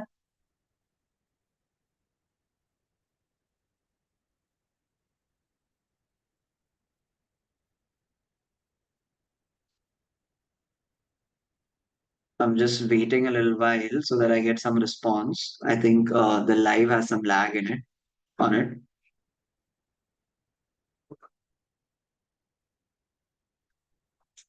Any questions that you want to address? Otherwise, we can go to the next set.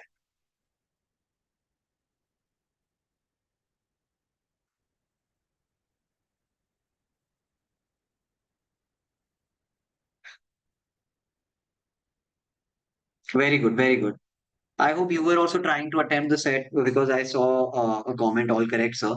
So that's also reassuring to think that that's also good benchmark to compare yourself against. कि हमने ये वाला set पहले उठाया and our options actually came to be correct. And is the pace fine? Just let me know.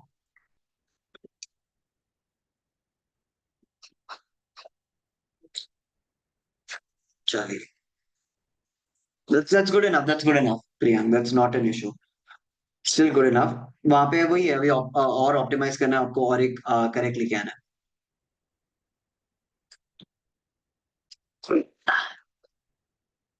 Okay. Let's go to the next set. हाँ, I am grateful. इसके questions क्या थे? On the basis of information, Einstein speak. Okay, let me just see or look at what questions I had marked. 6 and 8 I had marked, right? So 6 and 8 ही पढ़ लेंगे. Impasse पे ऊपर मेरे को focus करना है. हिस्टेरिकल फीवरिश वाला तो ठीक है, वो तो सॉल्व हो गया. हिस्टेरिकल एंड फीवरिश वाला आई hope you remember the logic for solving that. However, impasse is something that I need to focus on, and baki those seem to be more. Aftermath is again one word that I could focus on. Okay, let's start. Okay. I'm grateful to you for the opportunity to express my conviction in this most important political area. The idea of achieving security through national armament is at present state of military technical disaster solution on the part of the US. This illusion has been particularly fostered by the fact that countries succeeded first in producing an atomic bomb. ठीक है, that in the end it was possible to achieve decisive military superiority. Basically, Einstein started with gratitude, थोड़ा दिखाया, थोड़ा time pass किया उधर. फिर बाद में he has gone into saying that hey, we have gone atomic bomb. However, the belief seems to prevail क्योंकि अभी atomic bomb बना है, seem to prevail that in the end it were possible to achieve decisive military and military superiority. मतलब कि इससे और भी ज्यादा आपको validation मिल गया है. Let's go to the next one. In this way, any potential opponents would be intimidated, and security, so ardently desired by all of us, would be brought to us and all humanity. Okay, so what they are saying is the current strategy for securing a peace is intimidation. This will lead to security, and then this will lead to would be brought to us and all humanity. Okay. Now, the maxim which we have been following during these last 5 years has been, in short, security. That's what they're doing. Security through superior military power, whatever the cost. Right? Basically, what they are doing is this is the same idea as oh, I want to be safe, and that's why I'm going to buy a gun. Right? Usually, people who do eventually end up buying gun, there are some sort of accidents at that place. That's what the idea is here, right? The armament race between the US and USSR originally supposed to be preventive measure assumes hysterical character. ये वाला तो question हो गया, तो ठीक है. On both sides, the means to mass destruction are perfected with feverish haste behind the respective walls of secrecy. Edge bomb appears to be public horizon. तो क्या बोल रहे कि originally this arms race, whatever, it started with something else. It has become something very preposterous right now, and then all these people, the US and USSR are also in a very feverish haste to develop certain new arms, and they are all doing it behind the walls of secrecy. And honestly, easy to read, self understood, and then they are talking about the hydrogen bomb. Correct. Nothing to take away from here. If successful, radioactive poisoning of the atmosphere and hence annihilation of any life on Earth has been brought within the range of technical possibility. They are now projecting कि यार यहाँ पे पहुंच गए तो this is also the possible only. It's in the horizon. The ghost like था एक word I remember somewhere, right? Ghost like आया था एक question में. So the ghost like character of this development lies in its apparently compulsory trend. Okay, every step appears as the unavoidable consequence of the preceding one. In the end, there becomes more and more clearly general annihilation. So, what essentially they are saying that, hey, we are already at hydrogen bomb. Next step, we will also get something like radioactive poisoning and atmosphere and some annihilating anything and everything, right? So, the secrecy and the way.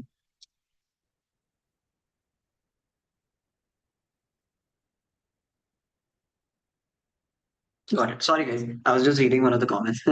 I'll get to that. Sahil and Priyank, I'll get to that.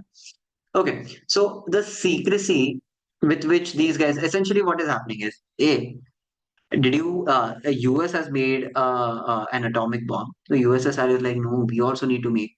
Then USSR ke dekh ke some other countries also like we need to make. Right? So this development, that trend, that's what they are talking about with this line. The ghost-like character of this development lies in its apparently compulsory trend. That यार अगर USA के पास आया है तो USSR के पास एक point पे आ जाएगा उसके पास आया है तो चाइना के पास एक पॉइंट पे आ जाएगा and so on and so fourth because all every country is in this arms race is what Einstein is highlighting.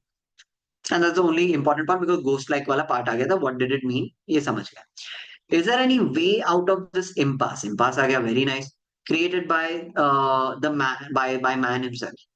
All of us, and particularly those who are responsible for the attitude of USA and USSR, should realize that we may have vanquished an external enemy, but have been incapable of getting rid of mentality created by war. Essentially, what they are saying is that yeah, we have, what was the goal? What the goal was to have intimidation की वजह से there will not be peace. There will not be any war or no one will try to attack us. And if someone is, not behaving the way we want, then maybe war पे चले जाते हैं. And then you are able to deal with the external enemy, but have been incapable of getting rid of the mentality created by the war. So basically what they're saying is यार एक बार हो गया जंग ना तो again that becomes your go-to solution कि यार if somebody is causing me issue, if someone is posing a threat to peace, I'll do the exact opposite thing, which is war to them. That is what they are trying to hint towards. That this is the impasse, right? Is there any way out of this impasse created by a man himself? कि ये vicious circle है कि यार piece नहीं है तो हम war करेंगे वॉर होगा तो उसके बाद में पीस आएगा अरे पीस सॉरी अगेन पीस नहीं है तो we'll go to war and then that circle keeps continuing. Okay, it is impossible to achieve peace as long as every single action is taken with a possible future conflict in view. The leading point of view of all political action should therefore be what can we do to bring about a peaceful coexistence and even loyal cooperation of the nations. Okay, ठीक है, now they are just getting into, hey, what do we do? What is it that we need that needs to be done? That's the direction that they are going in. The first problem is to do away with the mutual fear and distrust. Now they are exploring problems. So यहाँ तक they have ended with the problems and now they are proposing, Einstein is proposing some solution. First problem is to do away with the mutual fear and distrust. Solemn renunciation of violence, not only with respect to means of mass destruction, is undoubtedly necessary. Such renunciation, however, can only be effective if at the same time a supra-national judicial and executive body is set up, empowered to decide yada yada yada, even a declaration of nations to collaborate loyally in the realization. ठीक है. Essentially, what they are saying यहाँ पे is that there needs to be a bigger, what do you say, judicial system, the global judicial system that would basically enforce certain things. That's what Einstein is trying to say. कि that is one way of going about it. कि आप पहले तो आप अपना fear and distrust छोड़ दो, come together and work towards creating this ecosystem and actually adhere to it. That's essentially what he's trying to say in this paragraph. However, I did not see anything coming out of this yet in the passage itself, right? So I'm not going to be wasting a lot of time. This is the last paragraph, so let's focus it. In the last analysis, every kind of peaceful cooperation among men is primarily based on mutual trust and only secondly on institutions such as courts of justice and police. This holds for nations as well as individuals, and the basis of trust is loyal give and take. Essentially, what they have said, they've ended on a little dramatic note over here, rather, right? That here primarily, though, you will have to trust each other. only secondary होगा आपका जो वहां पे courts and police will be able to help. And that's it. This holds for nation as well as individuals and the basis of trust and loyal give and take. That's it. That's all. So this is the your end of the paragraph. So now let's look at what we had actually marked 6 and 8, right? So let's take 6 first. What does Einstein refer to as an impasse in the line? Is there any way of one second? Yeah. Is there any way out of this impasse created by man himself? Okay, so let's read the options first. The promise of security to humanity portending destruction. Essentially, that's the loop that he was discussing, right? That's the impasse here. You are creating, you are creating this mass weapon of mass destruction and proposing that no, we are providing security and maintaining peace everywhere, right? That vicious circle is like a deadlock, right? How do you then move away from this? Is essentially what is being addressed. So, first one seems to be right. Let's look at the other ones. Situation when a friend in peace becomes a foe in war. This is an obtuse line. You can even refer to this line over here that we have marked, right? They are not talking about it. They're not talking about friends becoming foes and then, oh, that becomes an impasse. No. Friendship that was promoted by peace translating into rivalry over time. Again, obtuse. Where did this come from? Nowhere around, right? The impermanence of peace brought about by intimidation, right? There could be some sort of truth to the option D. However, A is directly tackling what is the issue with, right? Intimidation ka point they are mentioning. However, promise of security to humanity portending destruction is what is more correct, right? Again, the bigger umbrella wala, part comes into play, and that becomes more correct. This is not correct, and that's why we will mark this one. Let's go to the eighth one. This one we have already solved. Let's look at this easier one, which I said we will prioritize. According to Einstein, the ghost-like character of the arms race is an outcome of an attitude of the nation that can be best captured as below. Okay. If you have it, then I must have it. If you don't have it, I still must have it. If you have it, I may have it. If you don't have it, I need not have it. What do you think Einstein was trying to say? See, even though we did not mark this question as an objective question, however, it's relatively easier. I have already explained to you what is it that was being discussed in this ghost-like character wala part, right? Let's go back to this. Over here. That successful radioactive poisoning of the atmosphere and hence annihilation of any life on Earth has been brought within the range of technical possibilities. Ghost-like character of this development lies in its apparently compulsory trend. Right? What do they mean by apparently compulsory trend? Is that agar USA ke paas hai, USSR will try to get it. Once they get it, then maybe China will try to get it, and everyone else will follow. Right? So out of these, just tell me what option should we select?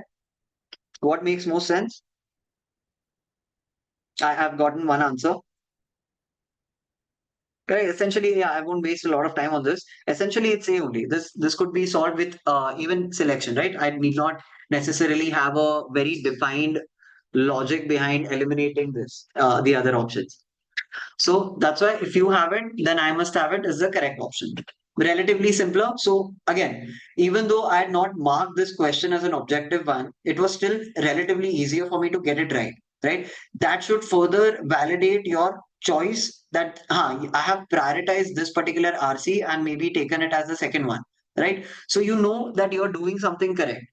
And I know that maybe right now it's not making sense to you, but on your D day, right? When you are attempting the paper, these small indicators are going to help you further validate the choices that you've made in the paper so that when you're starting your DILR and quants, it becomes honestly you're starting with a very high EQ. You're able to balance yourself, and that's more important. Let's go to the fifth one. Okay, perfect. Let's go to the fifth question. On the basis of information given in the passage, it can be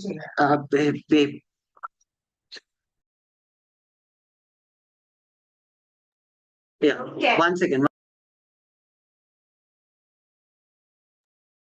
Okay, so on the basis of the information given in this passage, it can be inferred that Einstein speak of which other enemy that he considers invincible in the aftermath of a war. Okay,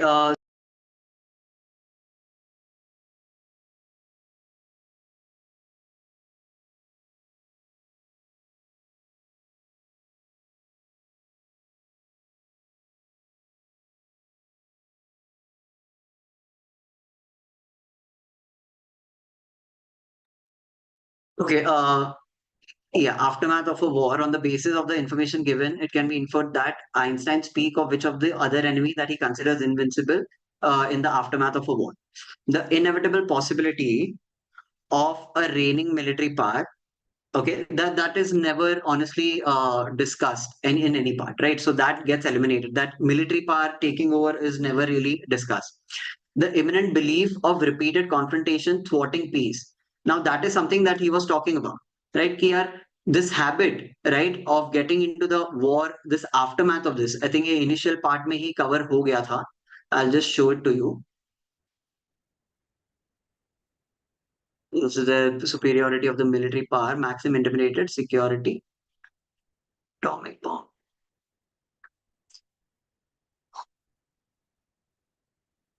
The belief seemed to prevail that in the end it was possible to achieve this. यहाँ पे था, 1 second guys, I'm a little lost. However, let's come back to this. Yeah, eminent belief of the repeated confrontation thwarting peace, that could have been one because they had mentioned explicitly that, yeah, this idea or tendency that you are getting into war to get into peace, aftermath of the war, it further validates the choices that the nations had made. That, huh, this is war, so they'll do that, right? So that could be an option. Let's look at the others. Notion of a never-ending, receding, widespread armament race, right? So that is not an imminent thing that comes out of in the aftermath, right? So if I try to understand the chronology of this, I'm going to war. War khatam ho gaya hai. I've won the war. Now it's validated that, huh, this tactic of us having the best arsenal works for us. Then I'll get into the arms race, that, huh, we need to keep up with whatever arms that I need to build for myself. And then you and then the process flows on, right? So that's why B is more correct than C for now. Let's look at the last one. The belief of intimidation of any potential opponent, right? That belief of intimidation only comes once you are ahead in the arms race. So essentially what's happening is you're done with the war. Now it's validating that, huh, I can get into war again. For that, I need to get into the arms race. You get into the arms race. Once you are in the arms race, now you have the arsenal for yourself to intimidate others, and then you go to war again. That is the vicious cycle. So the aftermath in invincible, what you say, the part that can be inferred would be B, because that's how you are now applying your umbrella technique. कि यहाँ पे सबसे ज़्यादा correct क्या होगा? Because both, all three of them, B, C, and D, seem to be fine. However, now you need to understand that what is the root cause of this. Okay, and that's why B becomes my answer. Let me know if there are any doubts.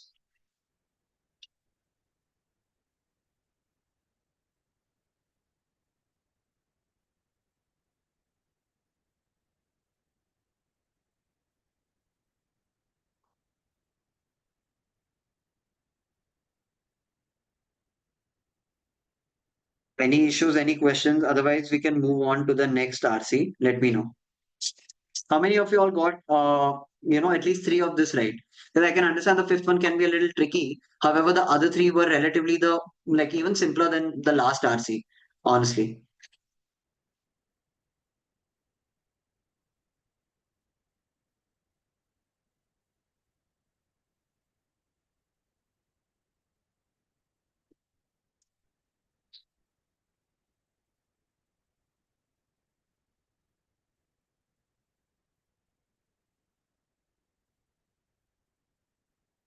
Okay, let's go to the next RC then. Historiography. This was a little okay. So I'll give you an option. Let's actually go through this one itself, because what I'm thinking is it wasn't very difficult for all of you all to understand that, this RC is difficult. So I'm not thinking about, okay, you will have any difficulty in identifying this as the last one, right? So essentially right now what we are doing is we are also going to solve one more RC abhi. Okay. So I will be prioritizing first to fourth as opposed to 9 to 12, because the applicability or more people will be benefiting out of this. And there are a few questions over here that maybe could help us identify some different sort of patterns or scoping that we can get out of it. However, with 9 to 12th, it's a little difficult to get any insights out. Okay? So we'll do first to fourth, and then I'll ping Ketan bhai if he's up to take VA session today, or we'll take it tomorrow. For the last RC, we'll maybe take it in the next session. Okay, perfect. That's good. That's good. That's good, Anari.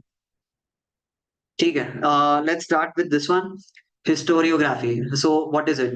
Which were the questions that we had chosen as objective? One and two. ठीक है. Perfect. So let's yeah. Okay. Even Ketan Bhai will be taking a session today itself. So good. We'll be able to cover the VA session also. So historiography. Historiography is the study of how history develops truth and knowledge over time. Just give me a second. I'll expand my screen. Yeah.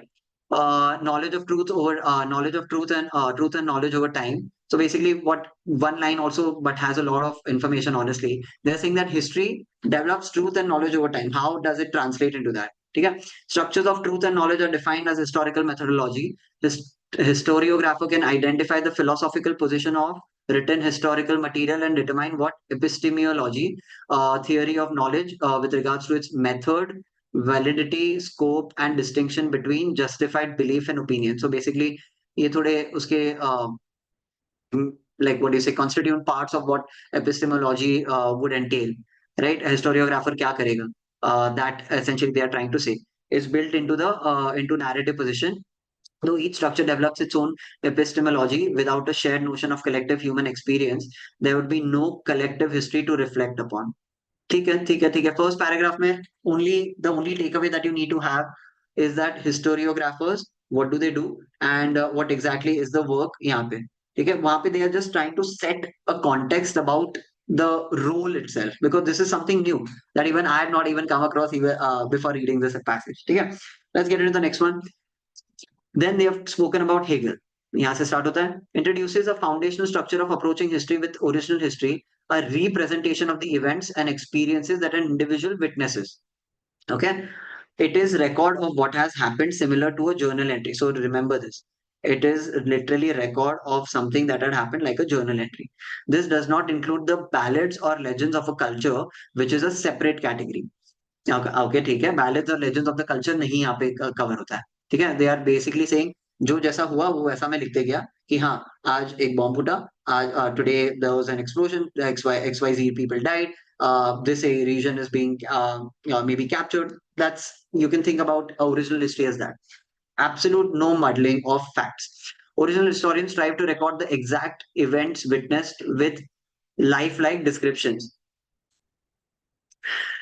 Hegel also introduces a reflective history which transcends at the present. The historian now they are talking about reflective history, okay, and it transcends the present. The historian looks at the collective history of people that is of a people. Okay, ठीक है. Reflective history is not exact representation of what happened. It is imbued with the power of individuals' reflective thought. So basically, you can think about original history will be an account of what happened in maybe World War II. Reflective history could be an account of what some of the people went through at Nazi camps, right? That would be a reflective history. So the past can be shaped through the individual's present narrative and becomes didactic. So what they're saying is that the past can be shaped, मतलब उनके narratives के basis पे it can be shaped and it also becomes like your didactic. It can become like, you know, a bunch of instructional it can become. Didactic means instructional. ठीक है? So that's what they are trying to say. But ये वाले word का भी इतना meaning जरूरत नहीं है फिलहाल. Let's move on. The history of ideas is the system of reflective history that studies the arts, laws, and religion. Okay, history of ideas. This is the third kind, history of ideas. These are not observable events, but creations or manifestations of ideas. The idea is the universal substance that history flows through. This is what connects people to a universal history. Okay? The will of the spirit generates this activity, not the will of the man, because so they have just gotten into what do you say, history of ideas, which is more abstract, more to do with respect to art, law, religion, right? Not really based on things that have happened. That is essentially what history of ideas is. That is what they are trying to tell you. Marx states that the condition, Marx wala part aaya tha, so this becomes important. We'll pay attention over here. Marx says that the condition for historical study should be verified by experience, and this makes it true. They are saying that he's saying that yeah, this should be experience verified by experience. ये होना चाहिए. Ideas are not real. So for Marx, ideas are not real. This is also important. They do not exist in the world and cannot be proven with evidence, therefore irrelevant to study. History is a relational observation of the empirical observable world. Man is therefore defined by how he relates to his natural circumstances. Okay.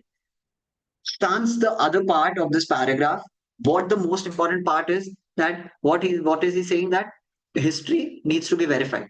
What has happened, that is true. Ideas are not real. That needs to be focused on. Let's go to the next part. One notable attempt to bridge Hegel's idealism with Marx's materialism was by Dilthey. He poetically preserved and reawakened the tradition of philosophical idealism that Marx so passionately worked to dismantle. Okay, let's see what his ideas are about. Presents a historical being which is constructed by historical process. Human nature is shaped over time by interactions of language, place, and event. So basically, बोल रहे हैं कि humans are also prone to certain changes: language, place, and event. The present moment is a culmination of these interactions. That's what the present moment is: culmination of these interactions. Important point. Individual inquiry is affected by relative time and their place. Okay. So this is also affected. So he's just trying to, now what they are doing essentially adding variables. कि क्या क्या चीजें variable हो सकती है. Their position is a causality of the condition that came before. Their position is the causality of the condition. Basically, they are saying that the conditions that were there before, which has led the person to basically, experience all these things, right? And that is what they are trying to make a point out of. Here, what went down in the past, that has a big role to play with respect to how it is being perceived. The conditions and framework that shape the present moment derive from the connection in the mind affected world. So they are saying here, your mind is the not an isolated mind. Your mind is an uh, mind which is affected by different causations, different past experiences that you've had. The mind generates and produces a framework to view the world and then observes the framework that has been created. So इनके तो case में होगा कि every person will have a different what do you say, experience, right? This line of reasoning is foundation for knowledge, which has its origin in Hegel's reflective history. Whether Marx, Hegel, or Dilthey were right or wrong is inconsequential. Each individual, through the process of historical contemplation, have outlived their own time and affected the outcome and the methodology of history for over 2 centuries. Okay. With this, let's get into the questions. We had marked a couple of questions which were objective. 1 and 2 we have marked. Okay, so we'll get into that. Hey, there are some students also. So, yeah, let's get into this. Historiographer, one second. A historiographer may determine all of the following by analyzing an ancient written text, except criteria used to establish something, parameters for the qualitative analysis of something, extent of the topic, distinction between fairly credible and speculative interpretation. So now what's important for you to understand is यहाँ पे उन्होंने दे रखा है कि epistemology में knowledge with regards to its methods, validity, scope, and distinction between justified and belief and opinion. So now essentially we need to cross check with that. Key all these options, out of which is not falling in that framework. Criteria used to establish the reliability of the information given in the text, yes, that is already there, right? यहाँ पे उन्होंने दे रखा है. Methods, validity बोला है उन्होंने. Parameters for the qualitative analysis of a creative piece of that time. So now this is thoda sa obtuse and not really falling in line with what we are trying to say. So we'll mark this as not an option for now. Just give me.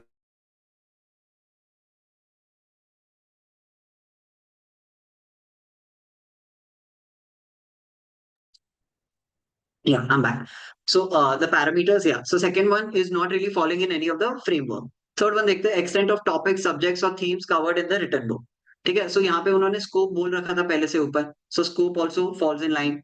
So that gets eliminated. Distinction between fairly credible and speculative interpretation. If you go back over here, they have also mentioned this, right? Distinction between justified belief and opinion. So three options automatically fall in line. B1, I have full reason to mark it as my answer. So that's why that becomes my answer. I hope this is very clear. This is fairly an easy question to tackle.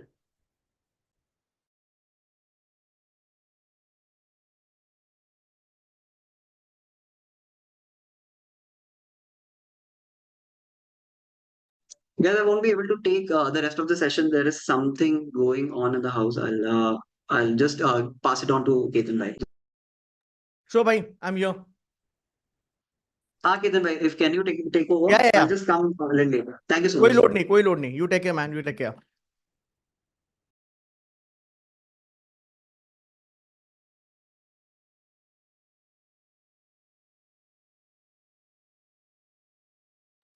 Guys, let's start in 30 seconds.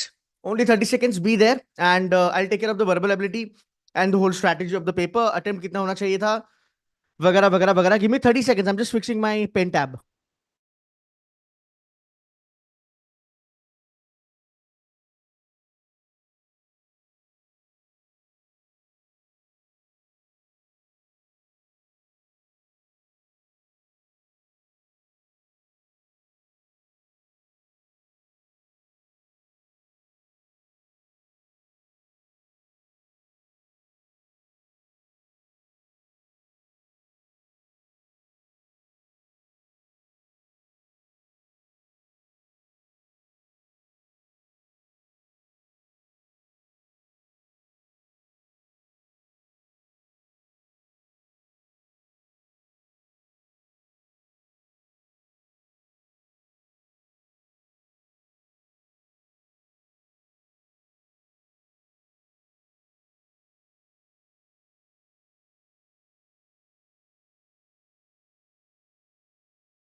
Okay.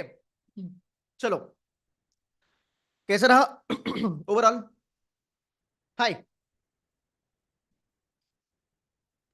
Okay.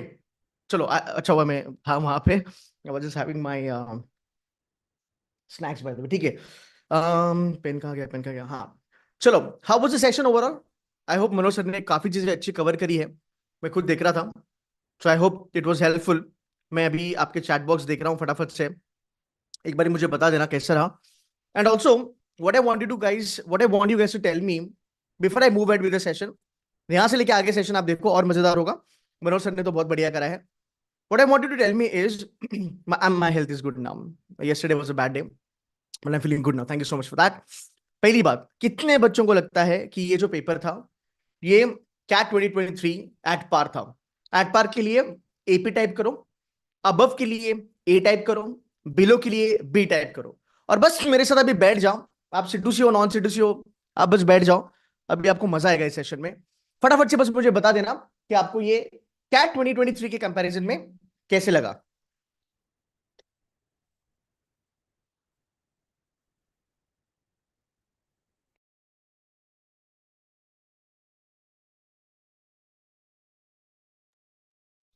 ठीक है. Meanwhile आप मुझे answer दो. I think I know there is a lag. मैं फटाफट से चालू करता हूं. वर्बल एबिलिटी वाला पार्ट मैं कर लूंगा, बट पहले फटाफट से एक अपना आरसी वाला कर लेते हैं. Now those who have joined us right now, अगर आप ये वीडियो फ्यूचर में देखने वाले हो, so excuse me, I will give you couple of quick ideas. और इसमें अच्छा, सो आनंदी सेट is saying it was above. Hasan is saying it was above. It was good. Sahil, ठीक है. शर्मा सर, इजी क्वेश्चन में भी एक या दो खराब रॉन्ग हो रहे हैं. ठीक है गाइज, वो छोड़ दो ना, वो बाद में देख लेते हैं. पहले कमेंट करके बताओ तुमको कैट 2023 में कैसा लगा, है ना. एटलीस्ट वो चीजें आपको जानना जरूरी है, बिकॉज वहां पे आपकी बेंचमार्किंग होना बहुत ज्यादा जरूरी है. तो जो बच्चे आज मुझे आंसर देंगे यहाँ पे, मैं आपको बताऊंगा आपका आंसर सही है क्या गलत है. And at the same time मैं आपको ये भी बताऊंगा कि भाई आपकी बेंचमार्किंग सही हो रही कि नहीं हो रही है, सो दैट कैट के डी डे पे बेटा आप गलत ना जाओ और आपका स्कोर अच्छा खासा आवे, है ना. तो वो मैं आपको बता दूंगा जिससे आपका कॉन्फिडेंस बूस्ट हो जाएगा. Now I give you guys couple of things that I would believe that I believe that are important. So देखो यार, सीटू से में दो फैकल्टीज हैं. एक है अपने मनोहर सर और एक मैं खुद हूँ, राइट. सो हम दोनों का तरीका थोड़ा अलग अलग है. सो मनोहर सर का मैंने ऑलवेज कहा है, मेरा पार्ट है मैं आपको 99 तक लेके चलूंगा और 99.99 तक लेके चलना मनोहर सर का काम है. ठीक है. तो ये हमारा दोनों का डेडली कॉम्बिनेशन है. करण अर्जुन है हम दोनों. He is a buddy to me now. Earlier he was a student and then 5 साल के बाद he is now a friend. So Manohar sir का जो सेशन है, it is more for students who are good with reading, जिनको read करना पसंद है, जिनको रीडिंग आती है, जो कॉम्प्रिहेंड कर पाते हैं, बिकॉज मनोहर सर खुद वैसे है, बिकॉज उसकी रीडिंग बहुत तगड़ी है। सो यहाँ पे अगर आपको कुछ चीजें समझी नहीं होगी तो आपको लोड नहीं लेना है, बिकॉज जो हमारे एवरेज बच्चे हैं जिनकी रीडिंग अच्छी नहीं है उनके लिए मैं बैठा हूं, ठीक है। सो बिल्कुल भी लोड मत लेना, ठीक है, फाइन। PYQ 2021 भाई ठीक है, एक आध रूल अगर कॉन्ट्राडिक्ट हो गया तो क्या लोड है उसमें, उसमें थोड़ी ना पूरी दुनिया खत्म होने वाली है। इट्स ओके, रूल है, कभी ना कभी एक आध रूल कॉन्ट्राडिक्ट हो जाएगा, उसमें लोड मत लेना, ठीक है। और याद रखना, जो भी फैकल्टीज मॉक लगाते हैं ना, तो मतलब कभी ना कभी तो गलत जाता है, मेरा भी कुछ कुछ गलत जाता है सेशन में, मैं तो सीधा लाइव सॉल्व करता हूँ, ठीक है। चलो भाई, आओ जरा अभी लाइक हिट करो फटाफट से। अब मैं बात करूंगा तुम्हारे सिलेक्शन को लेके। मैं चैट बॉक्स नहीं देख पाऊंगा, बट यार फिर भी मैं जुगाड़ कर लेता हूँ, if I can see it on my this thing. एक बार ही बता देना सेशन आपको अच्छा लगा, मनोहर सर ने कैसे पढ़ाया, एक बार यार सेशन बता दो यार। मनोहर सर जब आई थिंक उसके घर में कुछ इशू हुआ तो I think he had to run. I hope by God's grace सब अच्छा हो एंड कुछ तकलीफ ना हो सर को, but I will be covering it from now. I can see your comments on this, ठीक है। थोड़ा अबव था लाइक जस्ट, ठीक है, कोई लोड नहीं है, मनोहर सर का लेवल भी अलग है ना यार, ठीक है। तो अब मैं थोड़ा लेवल डाउन करके अभी हम बात करेंगे हमारे एवरेज बच्चों के लिए कि सर 99 तो लेके चलना है, पॉसिबल है कि नहीं वो बता दो। So I am gonna hit for that now. Number one, चलो भाई बात करते हैं तुम्हारे आरसी सिलेक्शन के बारे में। जितने भी सीडूसी वाले यहाँ पे आए हैं, एक बार ही Manohar sir open the chat box, अब मेरे साथ बने रहिएगा। नंबर वन, करना क्या है, सिंपल सी ड्रिल है। पहला वाला जो आपका पैराग्राफ है वो बोलता है 99 काफी है, ठीक है।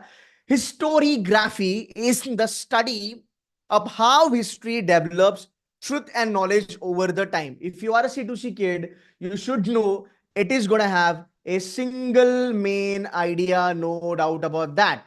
ये आपको पता होना चाहिए। अगर आप अग्री करते हो, ये सेशन आपके साथ मनोहर सर ने करा है, आप अभी बैठ के आए हो, you know everything, just type in yes yes yes on the chat box and we're gonna go ahead. Historiography is the study of how history develops a truth and knowledge over a period of time. Structures of truth and knowledge are defined as historical methodology. Boom, straight forward ये आपका RC है, आपको पता है single main idea होगी, but हम gonna we're gonna be very careful because we don't really want to jump into it because look at the length, it's a bloody lengthy reading comprehension, right? अगर इसको करते करते जाएंगे तो इसको बहुत ज्यादा टाइम लगने वाला है। So what you do is you also focus on the questions which has been asked to you. Number one, a historiographer may determine all of the following by analyzing an ancient written text except reading oriented, ठीक है। All of the following constitute a point of difference between original history and the reflective history. This is like Chummeshwari question, right? Because if you are with me and अगर आपने मेरा पुराना भी video अगर देखा होगा, मैंने आपको ऑलवेज बोला है भाई, टू एस्पेक्ट आते हैं, टू वेरिएबल आते हैं, टू फैक्टर्स वाले questions are always and always doable. 2022 के पेपर में हमने देखा था, चाइना वाला था जहां पे दो चीजों का जिक्र किया था, स्टोइसिज्म वाला था जहां पे दो चीजों का जिक्र किया था, स्लॉट 1 2023 में वुल्फ वाला जो था वहां पे दो चीजों का जिक्र शायद से, मेरे ख्याल से if I am not mistaken may be नहीं हुआ था, बट आई थिंक यहाँ पे आई कैन से दैट कि यहाँ पे दो चीजें हैं। सो भाई हिस्टोरीग्राफर का जो काम है, फिर आगे जाके देखो, मैंने आरसी पढ़ा नहीं है, so I can just guess from the questions कि आगे जाके क्वेश्चन में original history and reflective history का कहीं ना कहीं जिक्र किया होगा, तो आपको पता चलेगा कि हाँ भाई ये तो कंपैरिजन ओरिएंटेड है, यहाँ पे दो वेरिएबल आ रहे हैं, तो life is good. With which of the following statement about the study of history would the followers of Marx agree? On the basis of the passage, which one of the following views can be inferred to be closest to the dildi guy? ठीक है, तो ये closest वाला छोड़ दो, inferred मतलब एक inference based question है। अब अगर आप यहाँ पे थोड़ा सा रिटर्न ऑन इन्वेस्टमेंट अगर आप देखोगे तो बॉस रीडिंग ओरिएंटेड है, प्लस आरसी आपका लेंदी भी है, बट ये एक अच्छी चीज है। देखो हिस्टोरियोग्राफी के बारे में बोला है, फिर हेगल के बारे में बोला है, हेगल ऑल्सो इंट्रोड्यूसेस, देखो ये सामने है तुम्हारे, I just said it, reflective history क्या है। सो हेगल यहाँ पे वो रिफ्लेक्टिव हिस्ट्री के बारे में बात करता है और ओरिजिनल हिस्ट्री के बारे में भी कहीं ना कहीं बात कर रहा होगा, but only one question can come out of that and there is only one question, so I think RY यहाँ पे थोड़ा कम हो जाएगा। The history of ideas is the system of reflective history, the studies of the arts, yada yada yada. Max states that the condition of historical study, one notable attempt to bridge Hegel, then अपना Wilhelm यहाँ पे आया, वापस अपना marks यहाँ पे आया। इसमें फंडा क्या है, इसमें फंडा काफी सिंपल है कि ठीक है, यहाँ पे हमें दो तीन चीजों का पता चलता है कि यहाँ पे दो तीन टेकर्स है, फिर दो तीन पार्टीज है, ये पार्टीज जो है वो हिस्ट्री के बारे में बात कर रही है। So number one, how do you check whether you should be picking up this arts or not? Because as an average student I am very sure जब भी आप अपना पेपर चालू करोगे, आपके सामने अगर ये पहला आरसी आता है तो आप में गट्स ही नहीं होंगे इसको पास करने के लिए। बताओ हाँ कि ना? रियल सिनारियो में you will not have guts to pass it. आप पास करोगे ही नहीं, बिकॉज हम डी डे पे यहां पे ही मार खा जाते हैं। हम बहुत ज्यादा इमोशनल हो जाते हैं कि मेरे को स्कोर चाहिए, मेरे को परसेंटाइल चाहिए। फिर वो मम्मी पापा के एक्सपेक्टेशंस आ जाते हैं, गर्लफ्रेंड्स के एक्सपेक्टेशंस आ जाते हैं। बहुत सारा बोझा लेके बैठ जाते हो आप फिर वीआरसी करने के लिए, right? So it is very difficult to pass the message, this paragraph or passage, right, whatever you want to call it as. तो एक यहाँ पे सिंपल सी बात है, आपने चेक कर लिया कि बॉस लेंदी है, टाइम कंज्यूमिंग है, number one. Number two, out of 4 question 1 is actually inference based, वहां पे आपने को रेड फ्लैग मिल गया। पहला वाला रीडिंग ओरिएंटेड है, पूरा पैराग्राफ रीडिंग ओरिएंटेड लग रहा है, बॉस ये वर्थ नहीं है। बट ये कर सकते हैं, पर हमें पहला नहीं करना है। यू लाइक इट और you do not like it. जितने भी बच्चे हैं, C2C वाले, नॉन C2C वाले, 15 दिन में आपकी एग्जाम है, ये चीजें अपने दिमाग में फिट कर लो। आपका पेपर डुएबल होता है, ये कोई आपको मेंटर नहीं बताएगा। I am going to be very honest and blunt here. Paper तो डुएबल होता है, पेपर में कोई तामझाम नहीं होता है। पेपर आप अच्छे से कर सकते हो, प्रोवाइडेड आपको 1 घंटा दिया जाए 24 क्वेश्चन करने के लिए। मैं अगर आपको 1 घंटा दूं तो 50% जनता पूरा पेपर कर सकती है। और वही अगर मैं 24 क्वेश्चन करने के लिए तुमको 2 घंटा दूं तो मोस्टली 80-85% जनता पेपर करके आ सकती है। प्रॉब्लम यहाँ पे ये है कि मेरी जो डिसीजन मेकिंग है, जहां पे मैं ये डिसाइड करता हूं कि मुझे पहला वाला आरसी कौन सा उठाना है या पहला वाला वर्बल एबिलिटी का क्वेश्चन कौन सा उठाना है, वो डिसाइड करेगा मेरा पेपर का मेक और ब्रेक। और जितने भी 99% टाइलर्स यहाँ पे गन कर रहे हैं, अगर आज आपको 99 बन रहे हैं, 98 बन रहे हैं आपके मॉक्स में, maybe C2C mock, IMS mock, MCAT, SimCAT, CL का मॉक्स, व्हाटएवर, मेक श्योर करना कि आपका 99 हुक सकता है या फिर वो आप मिस कर सकते हो अगर आपका सिलेक्शन बहुत ज्यादा सही नहीं हुआ तो। और ये पेपर के बाद आपको पता चलेगा that I fucked it up, because यार मैंने ये आरसी पहले ले लिया, अगर इसको मैं सेकंड या थर्ड पे रख देता शायद से मेरा स्कोर बहुत बढ़िया आता। सो ऑलवेज रिमेंबर, आपका फोकस है solving solving solving, but C2C में मैं हर एक बच्चे को कहता हूं your selection is going to be really really important. So you might feel this is doable but it is not, right? आगे चलेंगे। ये है ना अपना सेकंड वाला, या सेकंड वाला देखो। I am grateful to your I am grateful to you for the opportunity to express my conviction. Guys, come on. Do I really have to tell you whether it is doable or not? You will comment on this video right now and you will tell me whether it is doable or not, because ये अपना एक rule है, ये एक फंडा था जिसमें मैंने ये चीज आपको बताई थी। सो आइडियली ये आपके डुएबल कैटेगरी में आना चाहिए, बट इसको थोड़ा बहुत कर लेते हैं। The idea of achieving security through national armament is at the present. ठीक है, मैं ये पढ़ भी क्यों रहा हूं, चलो यहाँ पे चलते हैं। On the basis of the information given in the passage can be inferred that Einstein speak of which other enemy that he considers invincible in the aftermath of war. Okay, look at the options. The inevitable possibility of a regaining military power, the eminent belief of repeated confrontation thwarting peace, the notion of never receding widespread armament race. ठीक है, what does Einstein refer to an impasse? Factual question है, ठीक है, ऊपर वाला भी sort of factual ही है। चल भाई आगे चलते हैं। According to Einstein, the ghost-like character of the arms race is an outcome of an attitude. It's a factual question. The relationship is depicted. ये तो आप बैठे बैठे भी कर सकते हो, मतलब इसमें कुछ आपको रीडिंग स्किल्स की ज्यादा जरूरत नहीं है। ये बहुत सही क्वेश्चन है। Again it is doable. थोड़ा सा आप इसको एनालाइज कीजिएगा। यहाँ पे आई फैक्टर आया है, यहाँ पे आपको पता होना चाहिए। The idea of achieving in this way. What is this in this way? C2C के students, in this way, any potential opponent would be intimidated. This is connected to this. Why? Because यहाँ पे एक rule लगा हुआ है, जो rule मैंने आपको ऑलरेडी क्लासरूम में बताया हुआ है। ये मॉक है मेरा, this is a dashboard mock number 1। इसको मैं आपको बता रहा हूं कि आपको पेपर कैसे अटेम्प्ट करते हैं, इसको कैसे फोड़ना है और स्कोर ऑप्टिमाइज आपको कैसे करना है। So you should be gunning for it. ठीक है, आगे चलते हैं। In this way, the armament race between the USA and the USSR originally supposed to be preventive measure. आगे 2 party, 2 variable, 2 factor, if successful conditioning आ गई। Is there any way out of this impasse created by man itself? Question mark आ गया। ये सब strategies मैंने आपको बताई है, ये आपको पता होनी चाहिए। It is impossible to achieve peace as long as, बस मैं पहला लाइन देख रहा हूं और कुछ नहीं। The first problem is to do away with mutual fear and distrust. First problem. Second problem है क्या? मे बी होगा। In the last analysis, every kind of peaceful cooperation among men is primarily based on mutual trust. Guys, पहला paragraph last वाला paragraph common है, single main idea है, doable है. अब मुझे एक बात बताओ, जितने भी बच्चे हैं, राइट, जितने भी बच्चों ने ये मेरे साथ करा है रूल्स को लेके, क्या यहाँ पे रूल्स लगे, क्या यहाँ पे फंडे लगे, क्या यहाँ पे स्ट्रैटेजी लगी, ये सब चीजें समझ में आई, तो यस ये थोड़ा सा डुएबल है. बट यहाँ पे फॉर द फैक्ट थोड़ा सा घुमा फिरा के क्वेश्चंस दिए हैं, इतने फैक्चुअल क्वेश्चंस है नहीं, तो मैं शायद से को होल्ड करूंगा. This is going to be your RC selection strategy. अब आया कैपिटलिज्म. ठीक है, नाउ कैपिटलिज्म अगर आप देखोगे, कैपिटलिज्म इंडीड थोड़ा सा difficult. Then again you have a socialism, humanity is best in mind, right. ये थोड़ा सा फिलोसॉफिकल लेवल पे चले जाता है. अगर आप देखोगे इसके ऑप्शंस भी अगर देखोगे, गंदे ऑप्शंस है. The forces and means of transforming each of the following can be considered as the view of the author according to the passage where did the real solution of the problem lie, that utopian socialism. मैंने आपको बोला है socialism utopian वाली चीजें जो है आप इसको छोड़ा करो, ये आपके लिए नहीं है. If you are not good at reading you should not be taking this. So ये वाला जो था कैपिटलिज्म वाला, straight forward out of the window, इसको हाथ भी नहीं लगाना है, इसको छोड़ देना है. अगर मान लो आप पेपर लिख रहे हो कैट का, और अगर ऐसी कोई चीज आपके सामने आ जाती है, you have to be very very straightforward कि मुझे इसे नहीं करना है. I tell you something, for an average guy, average guy का मतलब है 95 परसेंटाइल तक का बच्चा, ठीक है, जो 95 परसेंटाइल तक लाता है. आपका 95 तभी बनेगा जब आपकी डिसीजन मेकिंग बड़ी स्ट्रांग होगी और आप डिसाइड करोगे कि ये मुझे करना है, ये बिल्कुल भी नहीं मुझे करना है. जितने भी रिपीटर है, आप ये चीज यहाँ पे अग्री करोगे कि करना और ना करने में ही हमारी गाड़ी रुक गई थी कैट 2023 में या कैट 2022 में.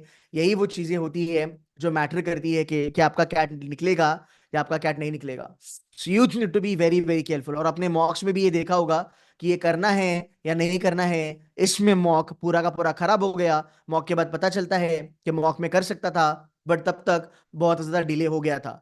Because you need to understand, आपको मार्क्स, आपको स्कोर, परसेंटाइल और आपको आईएम्स या फिर एक अच्छा कॉलेज इन 40 मिनटों में ही मिलने वाला है. 40 मिनटों के बाद अगर तुमने 100% एक्यूरेसी भी दिखाई, nobody cares a fuck about it. Let's be very honest about it, right. तो जो भी उखाड़ना है वो 40 मिनट में ही करना है मेरी जान. तो 40 मिनट में ही आपको डिसाइड करना है कि मुझे ये लेना है या ये मुझे नहीं लेना है. मेरी बातें शायद से आपको थोड़ी कड़वी लगेगी, बट यही फैक्ट है, यही चीज आपको लेके चलनी है डीडे पे. ये करोगे तो ही बचोगे. ठीक है, अब हम आगे चलते हैं. What do we have? We've got this RC. The young scientist in India is endangered species. ठीक है, पहले क्वेश्चन को देख लेते हैं.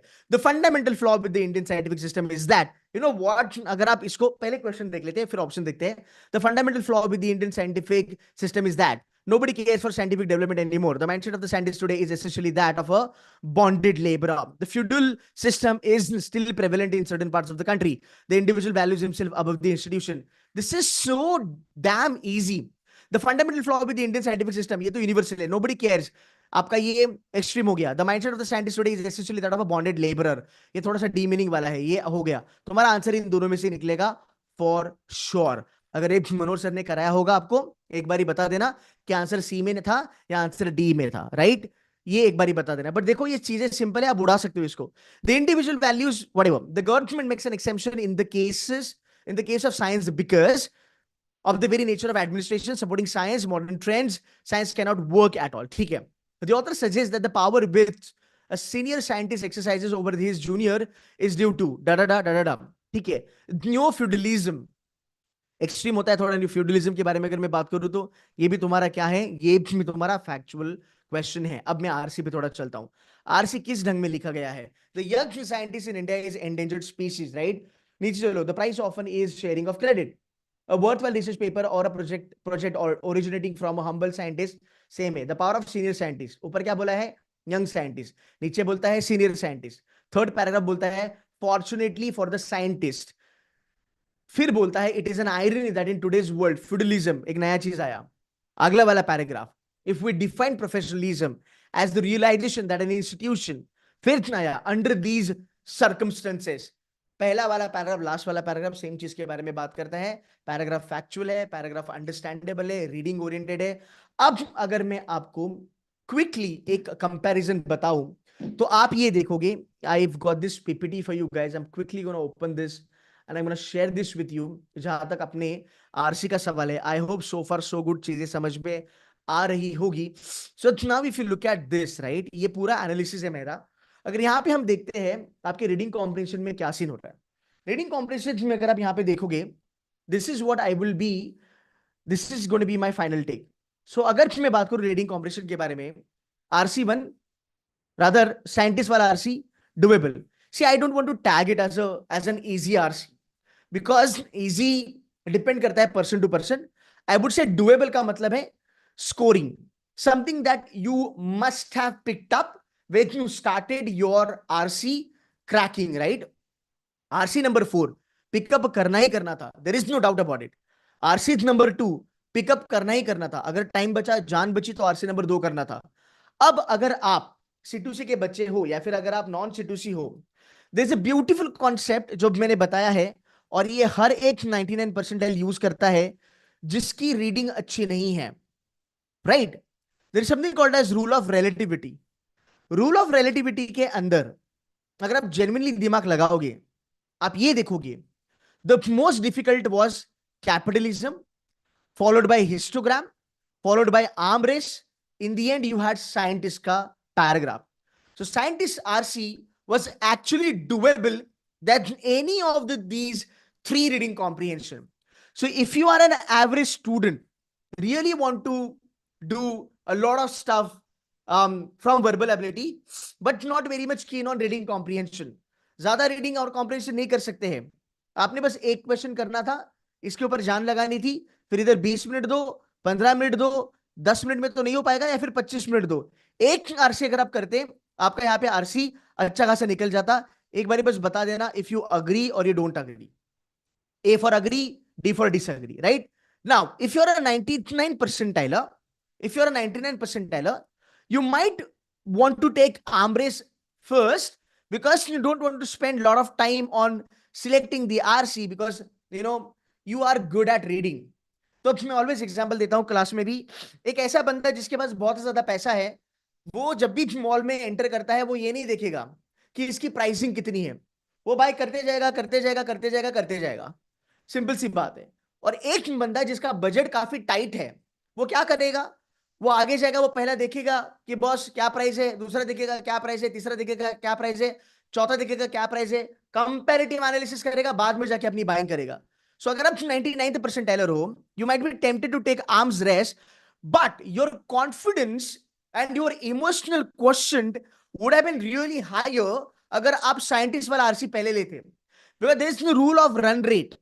अगर मैं मान लो 15 मिनट 12 मिनट में एक RC उड़ाता हूं with 100% accuracy, it is always better कि अगर मैं 8 मिनट में अगर मैं अपना एक RC उड़ाता हूं, तो मेरा कॉन्फिडेंस बहुत ज्यादा होगा. So I am looking at something that I can really knock off in the next 8 odd minutes, get 100% accuracy. जो 4 मिनट बचते हैं आपके लिए, वो आप बकेटिंग के लिए यूज कर सकते हो. I hope you are able to understand Ketan sir का पर्सपेक्टिव क्या है. सो गाइस, जो 99 के लिए गन कर रहे हैं, आपके लिए भी selection of RC is damn important. So this one was doable. अगर आप ये कर लेते, life would have been easy. Here you would have got 8 questions. Now, if you want to get into the third reading comprehension, I leave it up to you whether you want to take capitalism or you want to take historiography वाला RC. It is up to you. ये लेते तो भी चाल से बांधो थी, थोड़ा लेंदी था.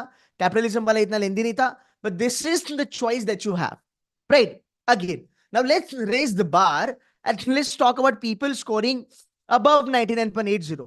Ideally, the order would have been scientist first, then comes the arm race, then comes the historiographer, and then comes the capitalism. Why? Because for 99.80 plus, you will be gunning for around about 20 questions on 24, assuming that you will be doing all verbal ability very well. So again, for 99.80, when you are gunning for, or maybe 99.90 plus, or 99.98, 99.99, you are gunning for 60 marks. 58 से लेके 60 marks, right? 99.98, 59 marks पकड़ लो.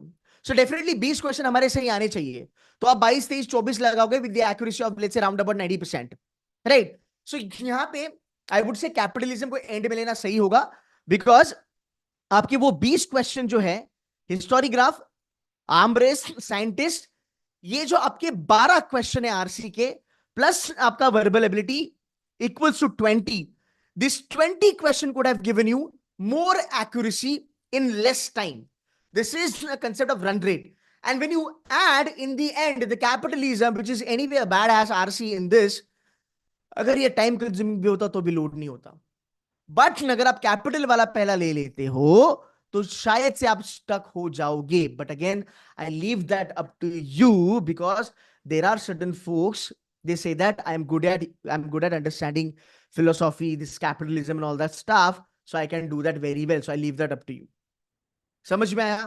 अब हम करते हैं verbal ability. Guys, अगर इसमें तुमको मजा आया होगा तो एक बारी बस चैट बॉक्स पे लिख देना कि हाँ सर समझ में आया, समझ में आया, समझ में आया.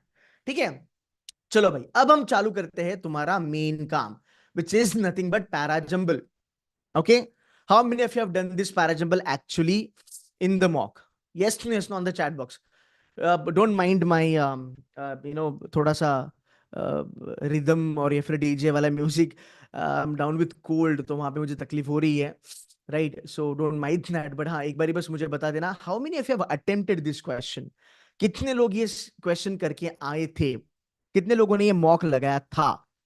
कितने लोगों को ये समझ में आ रहा है कि यहाँ पे क्या चल रहा है? अगर आप बाहर के भी बच्चे हो, आपके स्क्रीन पे मैंने ऑलरेडी क्वेश्चन रखा है, ले लो, इसको फोड़ दो, आप ट्राई कर सकते हो. आप 2 मिनट ट्राई करो, 2 मिनट में पैराजम्बल बनना चाहिए. 2 मिनट से ज्यादा पैराजम्बल को देना मत, क्योंकि डी डे पे भी आप उससे ज्यादा समय दोगे तो शायद से आप लॉस में रहोगे. So try to do this. ठीक है, फाइन. चलो अब मैं पैराजम्बल करने की कोशिश करता हूँ. ठीक है, आई डोंट नो ये सही है कि गलत है, बाद में देख लेंगे हम. ठीक है, नाउ क्या दिया है बाबा यहाँ पे? England and Australia with robust domestic. काटो इसको. Cooling off makes sense in sensitive areas. It's a realistic approach. I hope आपकी चैट में देख रहा हूँ मोबाइल पे. ठीक है, इट्स अ रियलिस्टिक अप्रोच. ठीक है, इधर आ गया अपना रूल, आ गया मीडिया रिपोर्ट्स इंडिकेट. ठीक है, नाउ यहाँ पे क्या करना है अपने को? ओपनिंग ढूंढनी नहीं है. Cooling off makes sense in sensitive areas such as military, government to prevent conflict interest. ठीक है, England and Australia with robust domestic structures, leave it to their player, leave it to their player. ठीक है, it's a realistic approach as the peak earning potential. This cannot be the opening. Media reports indicate that a section of BCCI even wants to subject retired players to a cooling off phase. Cooling off कुछ common लग रहा है. तो मैं 2 और 4 को पढ़ूंगा because ना 3 ओपनिंग होगा ना 1 ओपनिंग होगा. ठीक है, क्या बोला है? Media reports indicate that a section of BCCI even wants to subject retired players to a cooling off phase before they look for overseas opportunities. Cooling off makes sense in sensitive areas such as military or government to prevent conflict of interest, but not in cricket. Common idea, common idea. 4 is opening, 2 is the follow up. समझा? It's a realistic approach. It's a realistic approach. इसका मतलब क्या? ये pronoun है. ये क्या है? ये प्रोनाउन है. ये किसी ना किसी साथ आएगा, ये कभी ना कभी जोड़ी में आएगा. तो प्रोनाउन एक तो इधर आएगा या फिर प्रोनाउन एक तो इधर आएगा. It's a realistic approach as the peak earning potential for a cricketer is limited to a few years and offers from mushrooming T20 leagues are getting harder to ignore. Now, if you are good at reading, you should be able to understand कि boss 2 के बाद 3 नहीं आ सकता, क्योंकि जो 3 में लिखा है वो 2 के साथ नहीं जाता. इसका मतलब माय आंसर विल बी 4-2. 3 को एंड में डाल, एक इधर आ गया. This should be your answer, ऐसे देखा जाए तो. But I am still gonna read this, sure that 4-2-1-3 is the answer. अब आगे चलते हैं.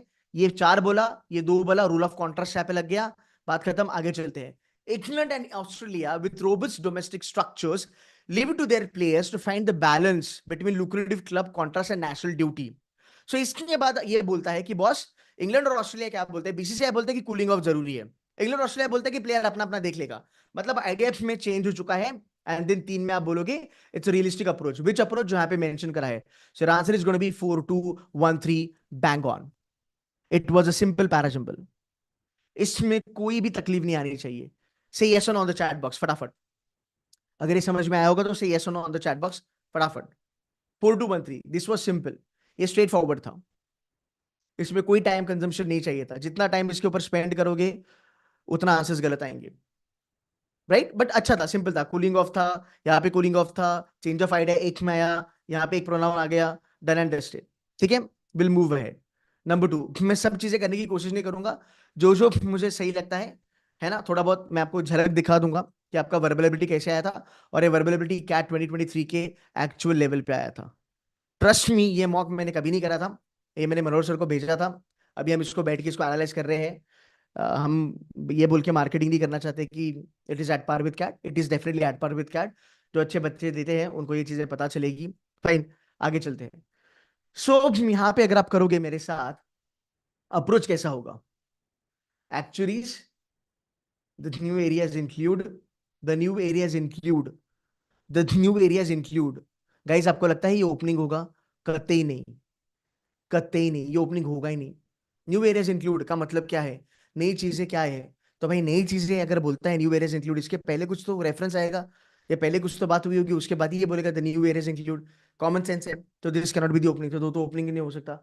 Actually can work in any environment, that's okay. Global consolidation among insurance, I am reading your charts, I am reading your charts, don't worry. ठीक है, 3 4 2 1, Tania not done, that's okay, don't worry. ठीक है, हाँ भाई, ठीक है, चलेगा। ठीक है, ठीक है। अरे बाबा, एफ वाला वर्ड मत मत यूज करो। I know you are excited. हाँ, तेरा आंसर क्या है बाबा? 3 4 2 1। ठीक है मेरे भाई, एफ वाला वर्ड यूज मत कर, वो ब्लॉक हो जाता है यूट्यूब पे। ठीक है, तो इसलिए तेरा कमेंट नहीं दिख रहा। अब लोड ना ले, अभी शांत बैठ, अभी आया है तो शांत बैठ अभी। ठीक है, बट ठीक है, मुझे नहीं पता, मैं देखता हूँ, देखता हूँ भाई। ठीक है, लोड ना ले। हाँ, चलो भाई आगे चलते हैं। क्या बोला है? Global consolidation.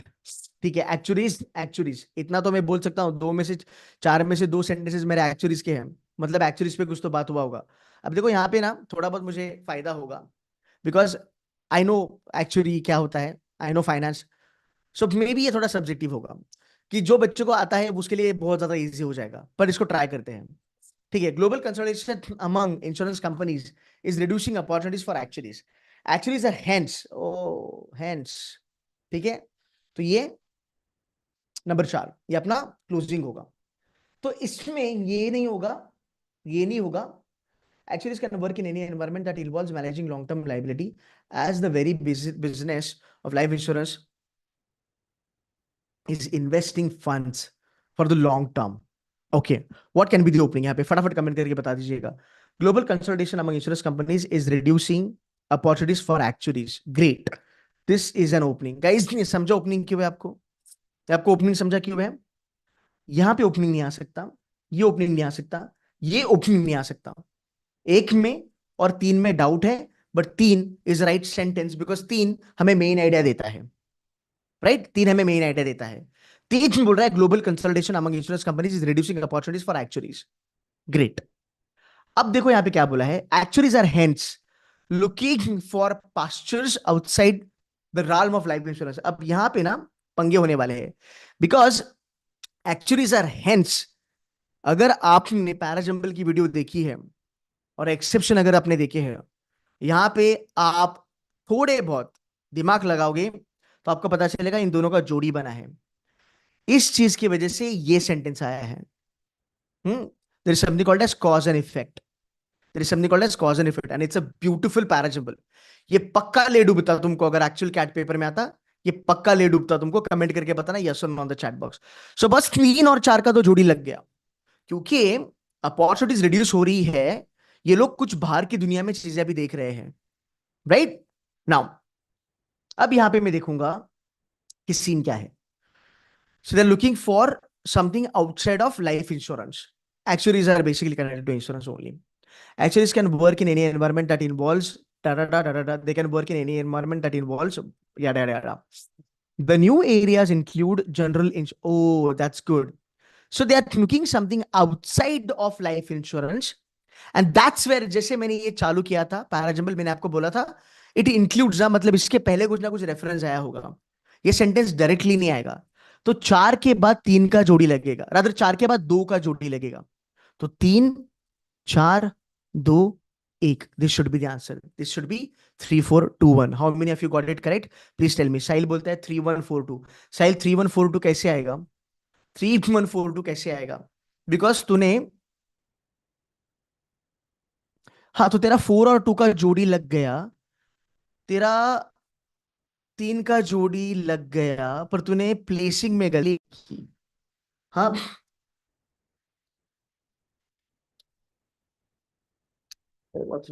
माइक है।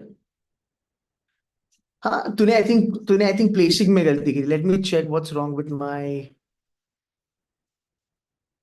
माइक। गाइस बता दो किसका क्या क्या आंसर आया, किसका क्या क्या आंसर आया, एक बार बता दो।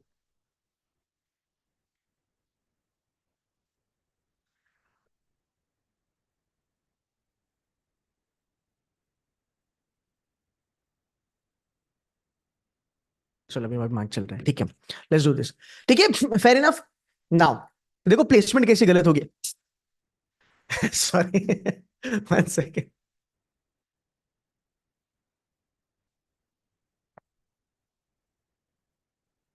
ठीक है, आई एम बैक। देखो आपकी प्लेसमेंट कहां पे गलत हुई है ना, आपको प्लेसमेंट गलत कहां पे हुई देखना पड़ेगा। Answer is 3 4 2 1, 3 4 2 1। ठीक है, कुछ कुछ बच्चों ने 1 3 4 2 बोला, 1 3 4 2 नहीं आ सकता। Anand Dutta, are you my student, yes or no on the chat box. Actually sting and work, ये मैं तुझे बोलता हूं तूने अज्यूम किया है, 100% तूने अज्यूम किया है, ये भी आंसर आ ही नहीं सकता। अब साहिल, तेरा आंसर क्या था बता मुझे, 3 1 4 2 ना। तेरा आंसर गलत पता है क्यों हुआ, तूने ये जोड़ियां मस्त लगाई, 4 का और 2 का तूने जोड़ी मस्त लगाया, पर तूने अज्यूम 3 1 4 2, ये तेरा आंसर था। नहीं, आई थिंक तेरा कुछ अगर 3 1 4 2, ठीक है। तो आई थिंक तूने प्लेसमेंट गलत करी, तूने 3 को भी अच्छे से पकड़ा, 3 के बाद तू यहाँ पे चला गया क्योंकि तुझे लगा यहाँ पे एक्चुअरीज है, तो तूने एक्चुअरीज के लिए यहाँ पे देखा होगा, बट तूने मेन आइडिया नहीं पकड़ा।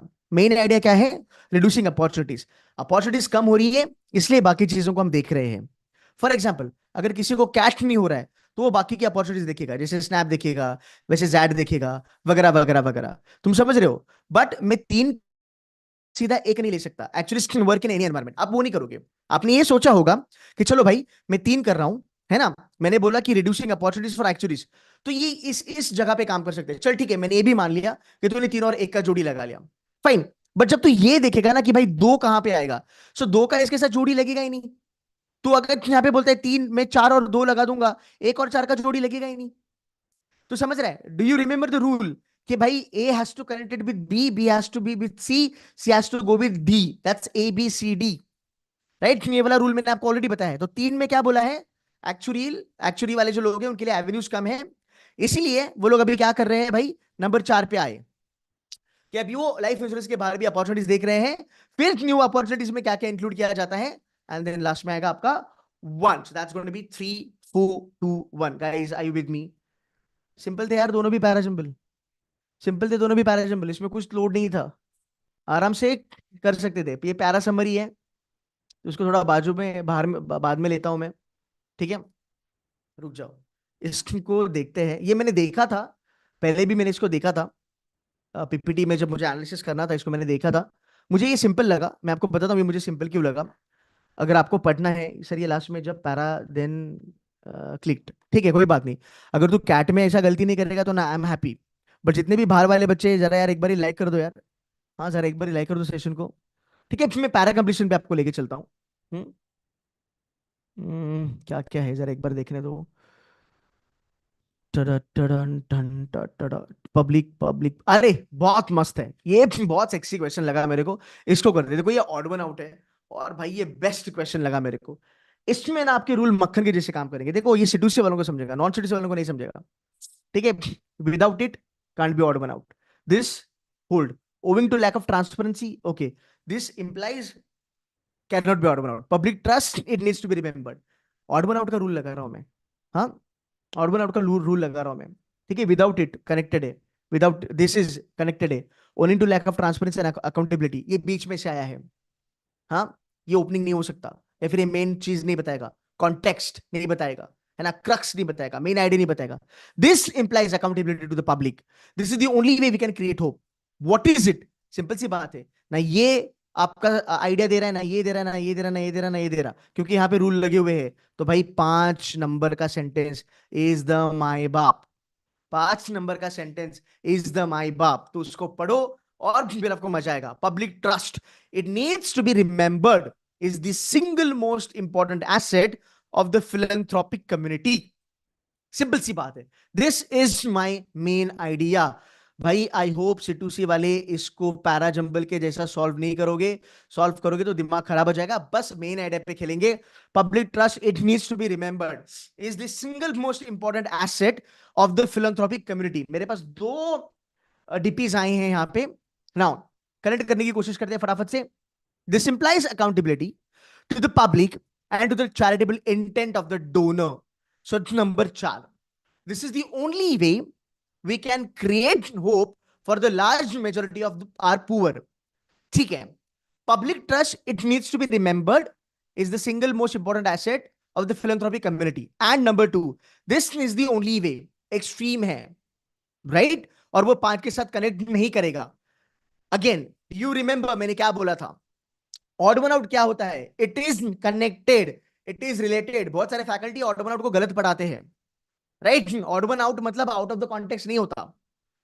It is connected. Yes. It is related. Yes. It is a part of the topic. Yes. It is a part of the subject. Yes. It is similar cheese. Yes. But is it necessary or not? That is what you need to figure out. Because odd one out में हर एक sentence तुम्हारा connected है, related है, चीजों से जुड़ा है. But क्या वो उस टाइम पे नेसेसरी है? नेसेसरी चीज अपने को देखना जरूरत है. आगे चलते हैं. Owing to lack of transparency and accountability, many volunteer organizations suffer from serious crisis of credibility. Is this connected to my main idea? Yes. Is this connected? Yes. Is this connected? Yes. अब दो लोगों को देखना है, दो देखना है.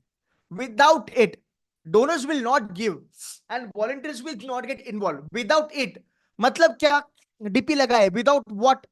Without transparency, donors donate करेंगे नहीं. तो ये भी इंपॉर्टेंट है. Second should be the odd one out. Guys, is this understood और नॉट? फटाफट एक बार अंडरस्टूड और नॉट, एक बार फटाफट फटाफट बता दो. राइट? सो नाउ अगर मैं देखूं, this is the only way we can create hope for the large majority of our poor.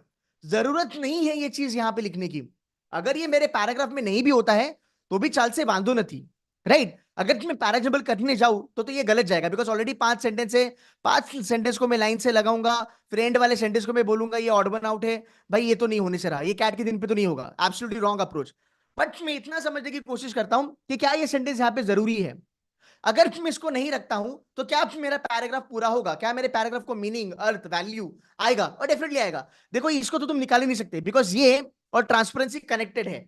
इसमें क्या बोला है कि अगर तुमको फिलैंथ्रोपी करनी है तो तुमको ट्रांसपेरेंसी रखनी पड़ेगी. अगर ट्रांसपेरेंसी है तभी डोनर आके डोनेशन देगा. So number 1 is important, number 3 is important, number 5 is important because they are connected to the main idea. Right? Now अगर मैं नंबर 4 देखूं, नंबर 4 इज ऑल्सो इंपॉर्टेंट. क्यों? This implies accountability. This implies का मतलब क्या होता है? कोई तो एक चीज है, कोई तो एक सेंटेंस है, उसके बाद ही मैं कह सकता हूं implies. So implies is also connected to another sentences. It can't be a single sentence. तो यहां पे implies आया मतलब जोड़ी लगा. बस मैं this is the only way को निकाल सकता हूं. Because वो होवे ना होवे doesn't matter. That is the odd one out. Is this understood? Is this understood? अगर आप नॉन C2C वाले हो, it might be little problematic for you to understand because इसके पीछे 4 महीने का मेहनत है मेरा रूल्स वगैरह बताने का. C2C वाले बच्चा लोग yes or no on the chat box. Yes yes no no on the chat box. C2C वाले बच्चा लोग ये समझ में आया? तो क्या ये मॉक वाला ऑड वन आउट रूल में था? हाँ. अपना सेंट्रल आइडिया बोलो था मेन आइडिया था क्रक्स में था फंडे में था. सिंपल सी बात है, सिंपल सी बात है. ठीक है, फाइन. 24 is done. और बस मैं देख रहा हूं मैं कहां क्या क्या चीजें कर सकता हूं. 23. And so for years the doll sat side by side inside a display cabinet, bearers of a message from the dawn of sound recording that nobody could hear. And so for years,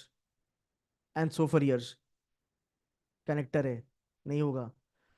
Though Robin and John owned 2 rare talking dolls manufactured by Thomas Edison Phonograph Company in 1918, year after year, Rolf, Robin, sound historians say the cylinders were the entertainment. The Rolf, Edin. You know what? Answer should be number 4. Answer should be number 4. Answer should be number 4. अब यहाँ पे तुम्हारे तोते उड़ जाएंगे. आप बोलेंगे ऐसा हो ही नहीं सकता है ना. सिंपल सी बात है. तो जितना टाइम लोगे उतना टाइम जाएगा. तुम ऑड वन आउट में 40 मिनट भी डाल सकते हो या ऑड वन आउट में तुम 40 सेकंड भी डाल सकते हो. सर लॉजिक है, सिंपल सी बात है. देख इसको फोड़ने की कोशिश करूंगा, समझ में आया तो बता देना. C2C वाले एटलीस्ट समझ सकते हैं, बाहर के बच्चों को शायद से दिक्कत होगी, बट लॉजिक अगर समझोगे तो समझ में आएगा. क्या बोला है? And so for years. Connector है, ऑड वन आउट नहीं हो सकता. बिकॉज अगर तूने एक को उड़ाया तो बाकी दूसरा सेंटेंस भी उड़ेगा क्योंकि ये जोड़ी में आता है. तेरे हीरो कौन है? रॉबिन है और जॉन रॉल्फ है. इधर उनका जिक्र हुआ, इधर उनका जिक्र हुआ, इधर उनका जिक्र हुआ. ये तो कनेक्टर है ही है. तो मुझे एक बात बता, साउंड हिस्टोरियन कहां से आए?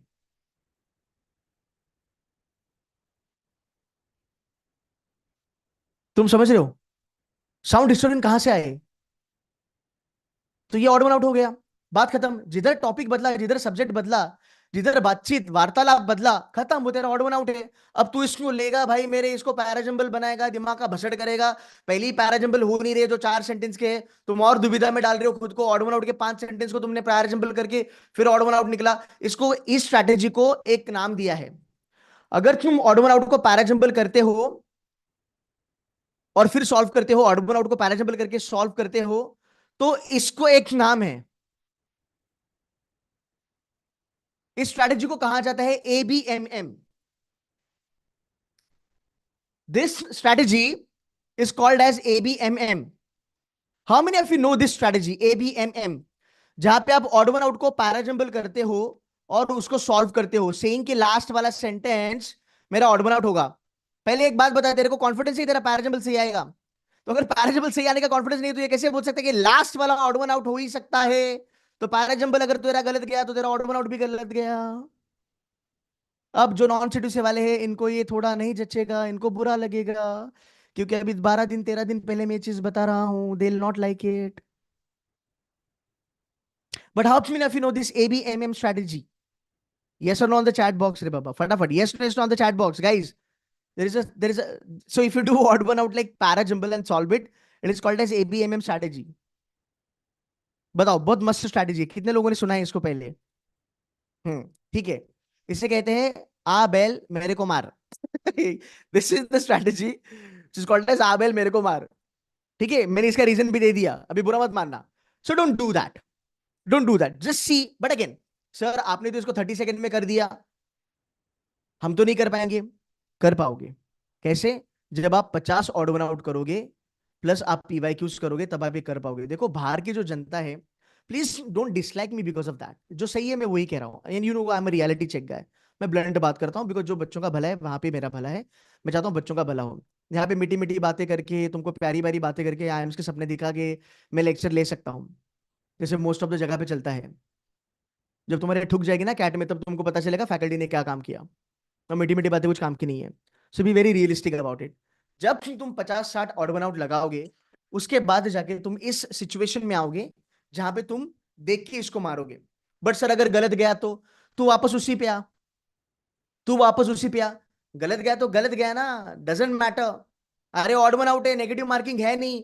तेरा 40 मिनट तो बर्बाद नहीं हुआ ना, 15 मिनट तो बर्बाद नहीं हुआ, 10 मिनट भी तो बर्बाद नहीं हुआ। और भाई तू रीड करके भी क्या करेगा? तू रीड करके भी नंबर 4 ही मार्क करता। मैंने पहले ही मार्क कर दिया और यही आंसर होगा, no doubt about that. You getting my point what I am saying? You getting what I am saying? As simple as that. तो अगर C2C के बच्चे हो, ये फॉलो करना स्टार्ट करो, बिकॉज वैसी भी चीजें डी डे पे आपको तकलीफ दे सकती है। तो ऑड वन आउट तो यहाँ पे हो गया, इसको उड़ा दिया। अब देखो क्या है, पैरा कंप्लीशन है। पैरा कंप्लीशन में ना,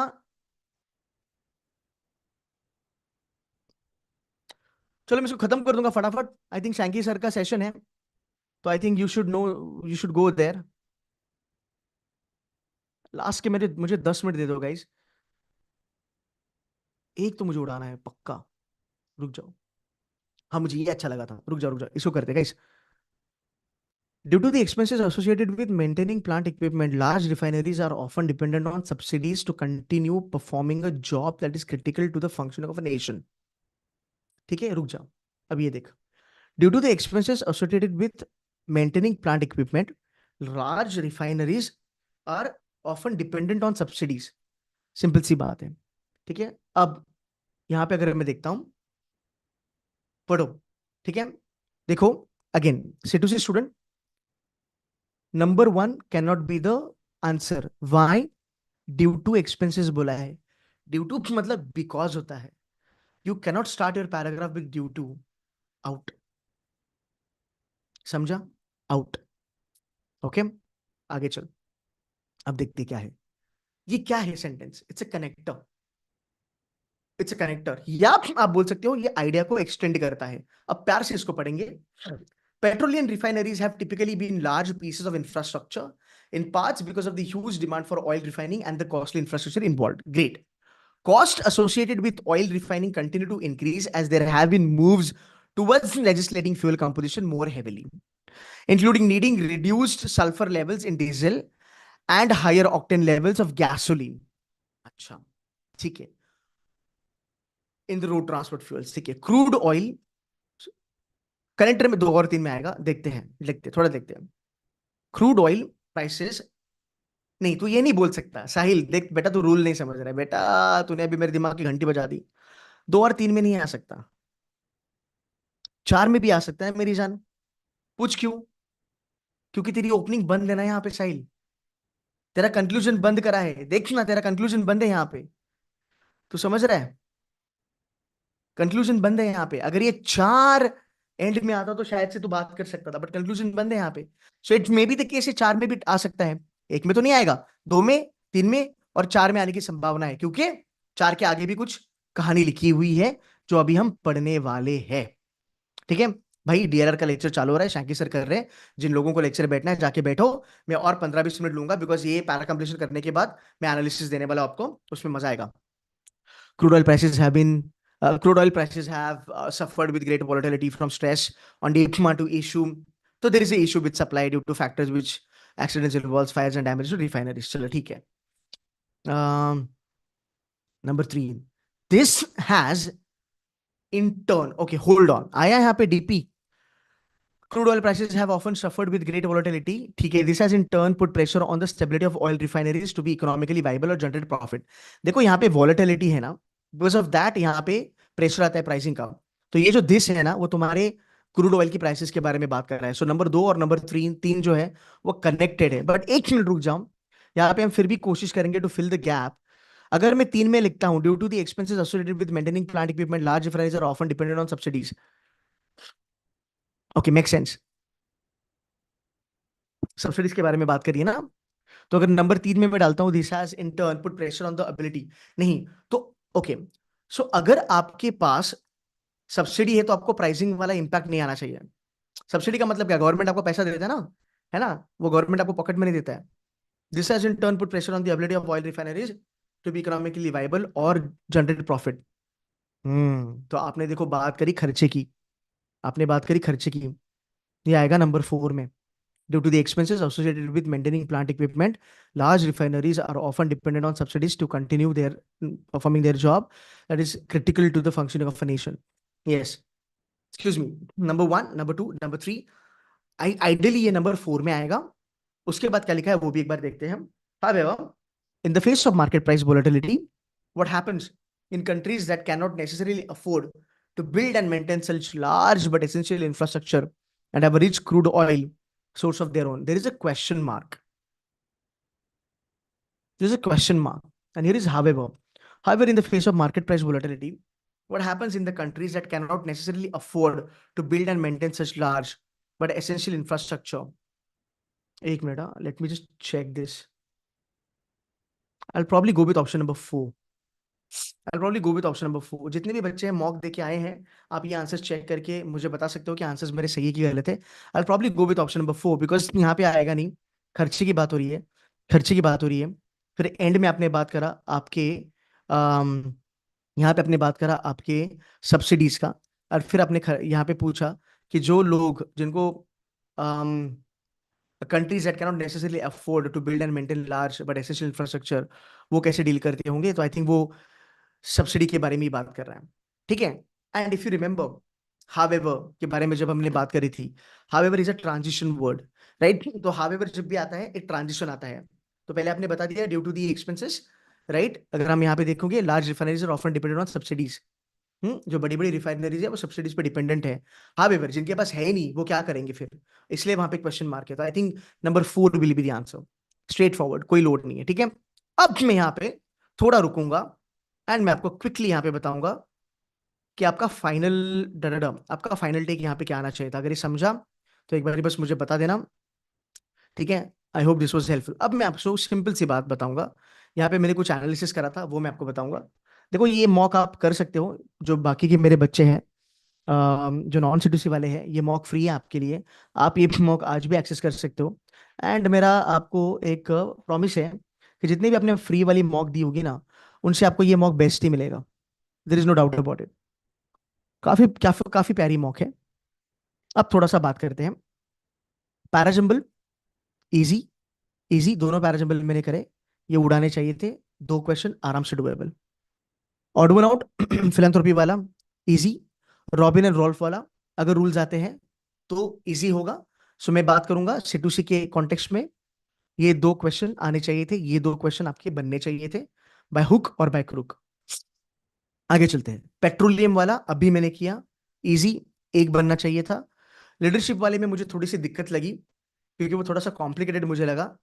सो आई वुड से लीडरशिप वाला आप मीडियम छोड़ सकते हो, वहां पे आपके गलत जाने के चांसेस हैं, नेगेटिव मार्किंग है, you might have you know probably left that question. Para summary Socrates वाला मुझे इजी लगा, इमिटेशन वाला थोड़ा समझने में ही डिफिकल्ट है। हाँ, थोड़ा वो समझने में ही डिफिकल्ट है। तो अगेन मैं यहाँ पे एक question पकड़ूंगा। So 1 2 4 6, you had 6 questions absolutely doable in this, along with that one reading comprehension. So you had 6 plus 4 is equal to 10 questions doable. ये वाली मॉक में अगर आप 10 क्वेश्चन लगाते थे, you would have crossed close to 93 percentile plus plus आराम से। अगर आप बकायदा बाइज्जत एक आरसी अच्छे से लगाते, और अगर आप वर्बल एबिलिटी पे थोड़ा सा ध्यान देते तो आपका स्कोर यहाँ पे बन जाता। मैं ऑलवेज इसीलिए आपको कहता हूं कि वर्बल एबिलिटी वाले जो क्वेश्चंस है, कुछ बच्चे आते हैं फिर कमेंट मारते हैं सर 20 मिनट कैसे देने का, एक ही क्वेश्चन को 5 मिनट कैसे देने का। भाई क्या बात कर रहा है, दिमाग लगा थोड़ा, आधा अधूरा बातें सुन के तुम कमेंट मारते हो। सिंपल सी बात है, 20 मिनट इधर 20 मिनट इधर, मेरी जान 4 क्वेश्चन यहाँ पे कर ले। हाँ, 5 मिनट पर क्वेश्चन विथ 100% एक्यूरेसी। और मेरी जान 4 क्वेश्चन यहाँ पे कर ले, एक आरसी कर ले 20 मिनट में, कुल मिला के 8 क्वेश्चन हो गए। 2022 की accordingly CAT of 2022 you have gained 85 percentile, according to CAT 2023 you would have faced 90 percentile. So मेरी जान जो बॉटम लेवल पे बच्चा है ना, उनके लिए ये स्ट्रैटेजी है। बच्चा के कहते are you crazy, how can I give 5 minutes पर क्वेश्चन। तेरे वैसे भी 70 परसेंटाइल के ऊपर नहीं जा रहे ना बेटा मॉक में, क्योंकि तेरे को गाजर दिया है लोगों ने कि अटेम्प्ट करो, 3-3 आरसी लगाओ। क्यों लगाना है 3 आरसी? जरूरत क्या है 3 आरसी लगाने का? बट सर 3 आरसी तो जरूरी है ना। हाँ जरूरी है 99.50 के ऊपर। तुझे लगता है आज इस डेट पे तेरे को 99.50 आएगा? नहीं लगता। Then why you want to get into 3 RCs man? अगर तू 3 आरसी करता है, it is nothing but 12 question, guarantee है 6 क्वेश्चन तेरे गलत जाने हैं। तेरा ओवरऑल स्कोर ही यहां पे 12 आने वाला है। सो अगर आपके एक्सपेक्टेशंस गलत है, देखो इतना ब्लंटली कोई वर्बल का फैकल्टी नहीं बोलेगा यूट्यूब पे, ये मैं मान के चलता हूं। मतलब मैंने खुद देखी है, ये लोग डांटते नहीं है बच्चों को। बच्चों को कोई डांटता नहीं है, बच्चों को घंटा समझ में आता नहीं है। बच्चा लोग एक मॉक में ए वाला स्ट्रैटेजी, बी वाले दूसरे वाले मॉक में डब्ल्यू वाला स्ट्रैटेजी, तीसरे वाले मॉक में जेड वाला स्ट्रैटेजी, पेपर में गए पेपर में कुछ अलग स्ट्रैटेजी। ये एवरेज बच्चों की सबसे बड़ी प्रॉब्लम है। मानते हो कि नहीं मानते हो? अगर दम है तो बेटा कमेंट में लिखो कि सर ये बात आपने सही बोली है। तो जब तक कोई डांटेगा नहीं, जब तक कोई रूडली बात करेगा नहीं, तब तक आप ये चीजें नहीं समझोगे, बिकॉज दिमाग में घुसेगा नहीं। मीठी मीठी बातें अच्छी लगती है, ऊपर ऊपर अच्छा लगता है, पर जब कोई चैलेंज करता है ना, वो दिमाग में घुस जाता है, फिर आंखें खुलती है। तो तुझे 3 आरसी लगाने क्यों है? तू यहाँ पे 2 आरसी भी क्यों लगा रहा है? तू यहाँ पे बस 5 क्वेश्चन लगा वर्बल एबिलिटी की, एक आरसी लगा, 9 क्वेश्चन लगा विथ क्लोज टू 90% की एक्यूरेसी, और कुछ नहीं मांग रहा हूं मैं। अगर तू वर्बल एबिलिटी भी यहां पे देखता है बकायदा बाइज्जत, तेरे 2 पैराजंबल डुएबल थे, है ना? मैं थोड़ा मोबाइल नीचे रखता हूं। तेरे 2 पैराजंबल डुएबल थे, तेरे 2 ऑड वन आउट डुएबल थे। चल 2 ऑड वन आउट छोड़ दे यार, ये भी छोड़ दे। तो तुम अगर इसको जेन्युइनली देखते हो ना, ये तुम्हारा 2023 के लेवल का है, ये एब्सोल्युटली दूसरे के लेवल का है। आप जाके देखो, आपको 2023 में भी ऐसा ही कुछ दिखेगा। सो अगेन ये दिल से कह रहा हूं यार, I am telling you from my gut because I care for you guys. ठीक है, तो ध्यान से देखो, 1 2 3 4 5, you go and check 2023 का mock 1 slot 1 slot 2 slot 3, you will see 5 questions doable on 8 in verbal ability, absolutely. You will see 1 reading comprehension doable on 4 in verbal in reading comprehension, absolutely. Slot 1 wolf वाला RC, slot 3 romanticism वाला RC, absolutely doable. So boss मेरे मेरे भाई तू जान ले, तू डर मत वर्बल को, वर्बल बहुत सही है।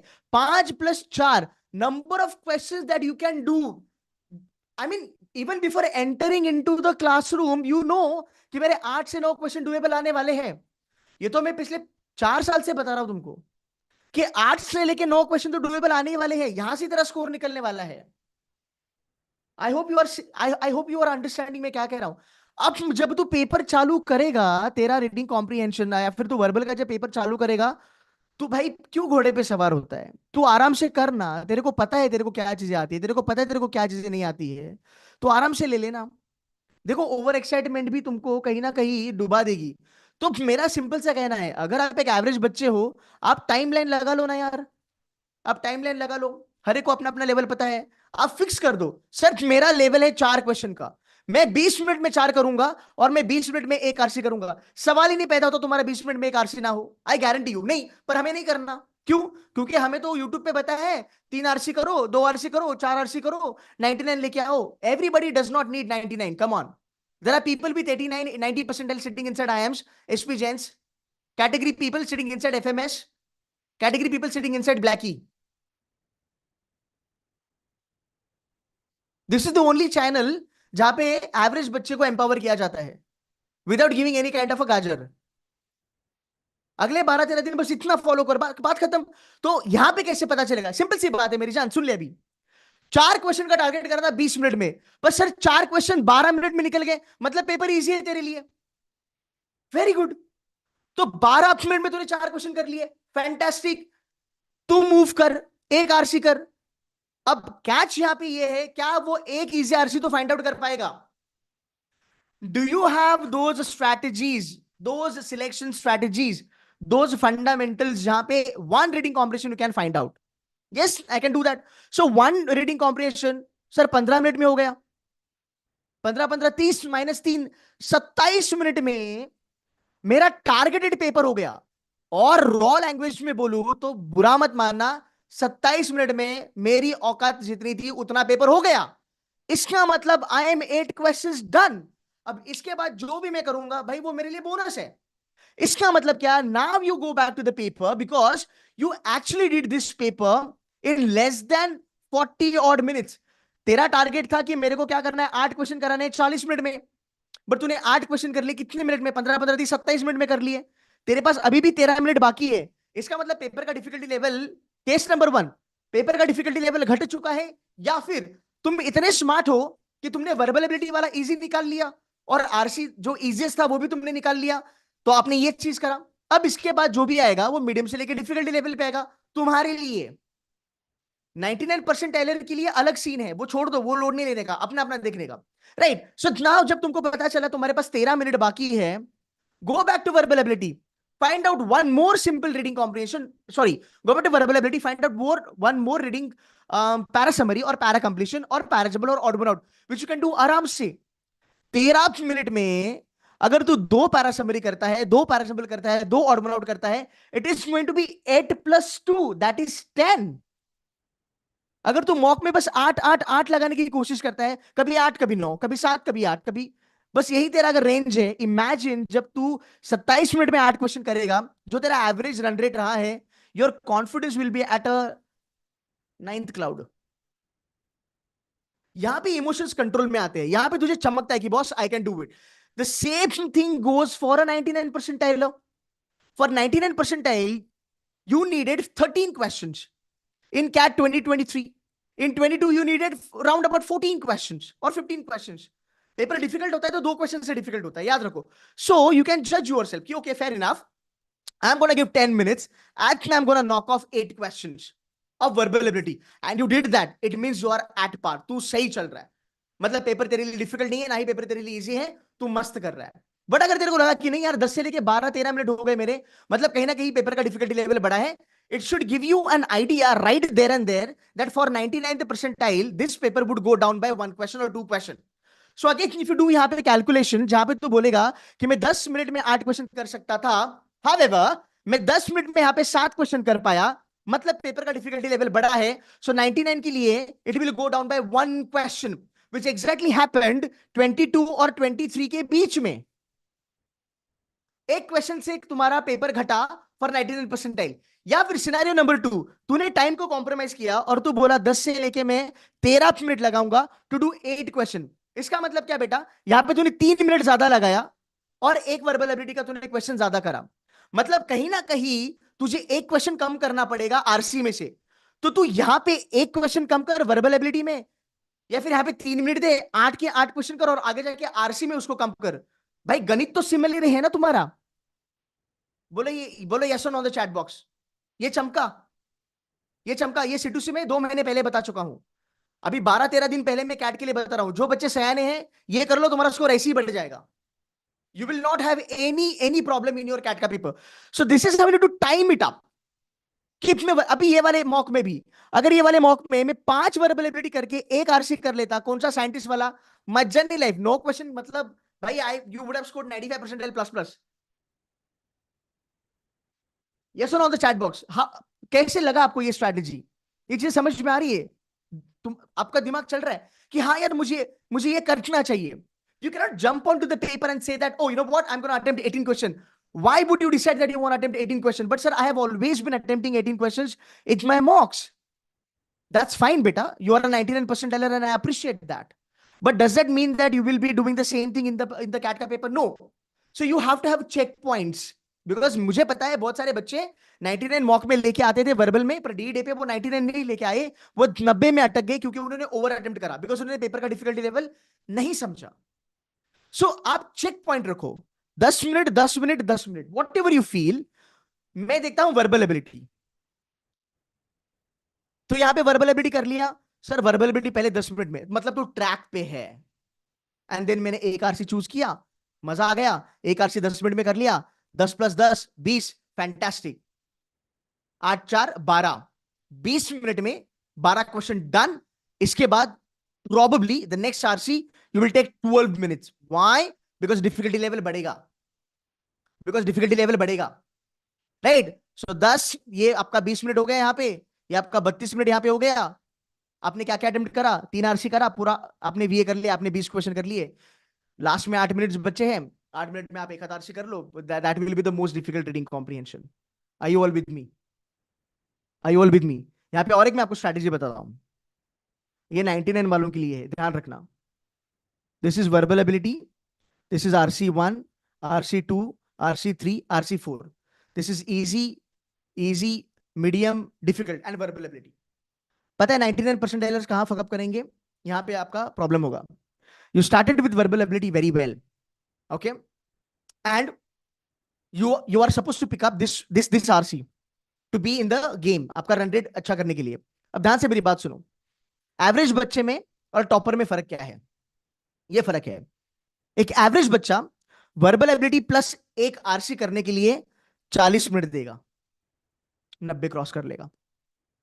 एक 95 परसेंटाइलर वर्बल एबिलिटी प्लस 2 आरसी करने के लिए 40 मिनट लगाएगा। समझा? राइट? 2 आरसी करने के लिए 40 मिनट लगाएगा। एक 95 वाला वर्बल एबिलिटी और एक आरसी करने के लिए 30 मिनट लगाएगा, 90 वाले से थोड़ा कम, क्योंकि वो स्मार्ट है ना, उसकी स्पीड अच्छी, उसकी एक्यूरेसी अच्छी है। पता है 99 वाला क्या करता है? वर्बल एबिलिटी और एक आरसी करने के लिए 99 percentiler will take only 20 minutes, half the time. So in the 20 minutes और 99 परसेंटाइलर, बिकॉज आप लोगों की लेवल अलग है। एक एवरेज बच्चा क्रॉल कर रहा है, फूक फूक के क्वेश्चन पकड़ रहा है और सॉल्व कर रहा है, बट एक 99 वाला अच्छा होल्ड है उसका कॉम्प्रिहेंशन पे, इंग्लिश अच्छी है उसकी, बचपन से किताबें पढ़ रहा है, तो यहां पे तेरे लिए वो काम आएगा। तो एक 99 परसेंटाइलर आपके 10 क्वेश्चन या 12 क्वेश्चन 20-22 मिनट में लगाएगा, और जब आगे जाएगा तब उसको ब्रेक लगेगा। क्यों? क्योंकि ये जो 2 आरसी है ना, ये इंडिया की मैक्सिमम जनता नहीं उठा पाती है, क्योंकि वो यहां पे स्टक हो जाती है। पर वो बच्चे एक्यूरेसी संभाल लेते हैं, वो खुश है भाई, 90-92 परसेंटाइल बन गया, 95 परसेंटाइल बन गया, हो गया भाई, राम राम, आगे चलेंगे। ये स्मार्ट जनता होती है। तो 99 वाले फिर यहां पे स्ट्रगल करते हैं, एंड याद रखो 99 वालों को यहां पे स्ट्रगल करना है। पहले 25 minute has to be very smooth for you, then you pick up this difficult RCs. अब पता है पंगे कहां होंगे? अगर 99 वालों ने वीए कर लिया और अगर तुमने ये डिफिकल्ट वाला आरसी कर लिया, यू माइट मिस 99 परसेंटाइल का mark. Why? Because you could do verbal ability in 10 minutes. And for this one badass, you took round about 15 to 18 minutes. Now, this is going to hit your emotional quotient very hard. And you will feel that, oh shit, यार IMS में, C2C mock में, MCAT में, यार मेरा 25 minute में तो यार बहुत ज्यादा पेपर हुआ करता था. मतलब मैंने एक आरसी यहाँ पे गंदा उठा लिया. It is just a selection thing. So even 99 percentilers, you guys have to be very careful about your selections. Because आप पढ़ाई में अच्छे हो, आप रीडिंग में भले बहुत ज्यादा अच्छे हो, आप कॉम्प्रिहेंशन में भी बहुत ज्यादा अच्छे हो, बट 40 मिनट में you have to get me maximum number of questions. So अगर वो मैक्सिमम नंबर ऑफ क्वेश्चन करने हैं तो you have to leave number 4, number 3, you have to hit number 1 और number 2, either of that right after verbal ability. इसलिए बहुत सारे बच्चों का ये मार्क खत्म, मतलब ये मार्क बच्चे मिस कर देते हैं बिकॉज एक डिफिकल्ट आरसी ले लिया. दो they solve this difficult RC with 100% accuracy by giving extra minutes. तो जहां पे 12 मिनट देने वाला था, जहां पे 10 मिनट देने वाला था एक इजी आरसी पे, वहां पे वो बच्चा एक आरसी के लिए 18 मिनट लगाता है. उस 18 मिनट में उसका 1.5 और क्वार्टर टू 2 आरसी हो जाता. आई होप ये समझ में आया. ये यूट्यूब पे कोई बताता नहीं है. ये क्लासेस में भी लोग नहीं बताते हैं. 20,000 वाली लो, 8,000 वाली लो या 40,000 वाली लो, कहीं नहीं, कोई नहीं बताता है ये. जब इतना ध्यान से तुम चीजें करोगे, जब इतना माइक्रो लेवल पे तुम जाओगे, तब किसी की मजाल है जो कैट के दिन पे तुम्हारे ईक्यू को हिट करे. घंटा फर्क नहीं पड़ेगा तुमको. You know every bloody move when it comes to CAT का पेपर. So people who are at a very micro level and a very careful about the strategy will survive in the CAT paper. And you know what? I know 98.99 is not 99. 99 is 99. जो 99 वाले बच्चे होते हैं, comment करके बताना ये आप agree करते हो कि नहीं है. सर 99 मतलब 99 होता है. 99.99 भी 99 फील नहीं करता sir. Right. So I hope this was helpful. या I hope this was helpful. मैंने काफी सारी चीजें यहाँ पे बताई. I hope this was helpful. ऐसे बहुत सारी चीजें मैं बता सकता हूँ, बट अगेन अंडरस्टैंड दिस. पढ़ाई हो गई, चीजें समझ ली, पैटर्न समझ लिया, सिलेबस समझ लिया. भाई मेरे एक ही रिक्वेस्ट करूंगा, स्ट्रैटेजी पे फोकस करो. तुमने कितना पढ़ा, तुमको कितना आता है, तुम 10th के टॉपर हो, तुम 12th के टॉपर हो, तुम ग्रेजुएशन के टॉपर हो, तुम C2C के टॉपर हो, तुम MCAT सिमकैट के टॉपर हो, it does not matter at all from here onwards. What matters on a day is the strategy, and for the next 13 odd days what matters is how well you know your strategy and yourself. If you take care of that, boom, you're gonna get success in CAT का paper. I hope this was helpful. We did a lot of hard work today, by the way. ये हमारी तरफ से आपके लिए छोटा सा mock था. हमने इसका एनालिसिस कर दिया. आई होप आपको मजा आया. अगर आप एक जेन्युइन कंटेंट को रिस्पेक्ट करते हो यूट्यूब पे, है ना, अगर आप एक जेन्युइन कंटेंट को रिस्पेक्ट करते हो तो आप पक्का इस वीडियो पे अच्छी कमेंट्स लिखोगे. And probably that way I will जज कि यूट्यूब पे कितने बच्चे लोग जेन्युइन कंटेंट समझ पाते हैं. Right. I hope this was helpful. I know this was not motivating, but जो मैंने बोला है अगर आप वो करोगे तुम्हारे रास्ते आसान हो जाएंगे. And when you start getting result, सबसे बड़ा मोटिवेशन आपका वही होता है, एक इंसान का वही मोटिवेशन होता है सबसे बड़ा, कि जो मैं करता हूं अगर मुझे उसमें फायदा, सक्सेस मिलता है, you don't need any motivational speaker in the world. You are on a right path. क्या ये चीजें अभी आप कर सकते हो? डेफिनेटली आप कर सकते हो. No doubt about that. ठीक है. Cool guys, that's it from our side. Manohar did a good job. I hope I could do a good job. I could do justice to your time. We spent around about 3 hours here. Um, do let me know how was the content, and C2C ke bachcha log, I'll see you in the classroom tomorrow. Yeah, till then, take care of yourself. Keep hustling.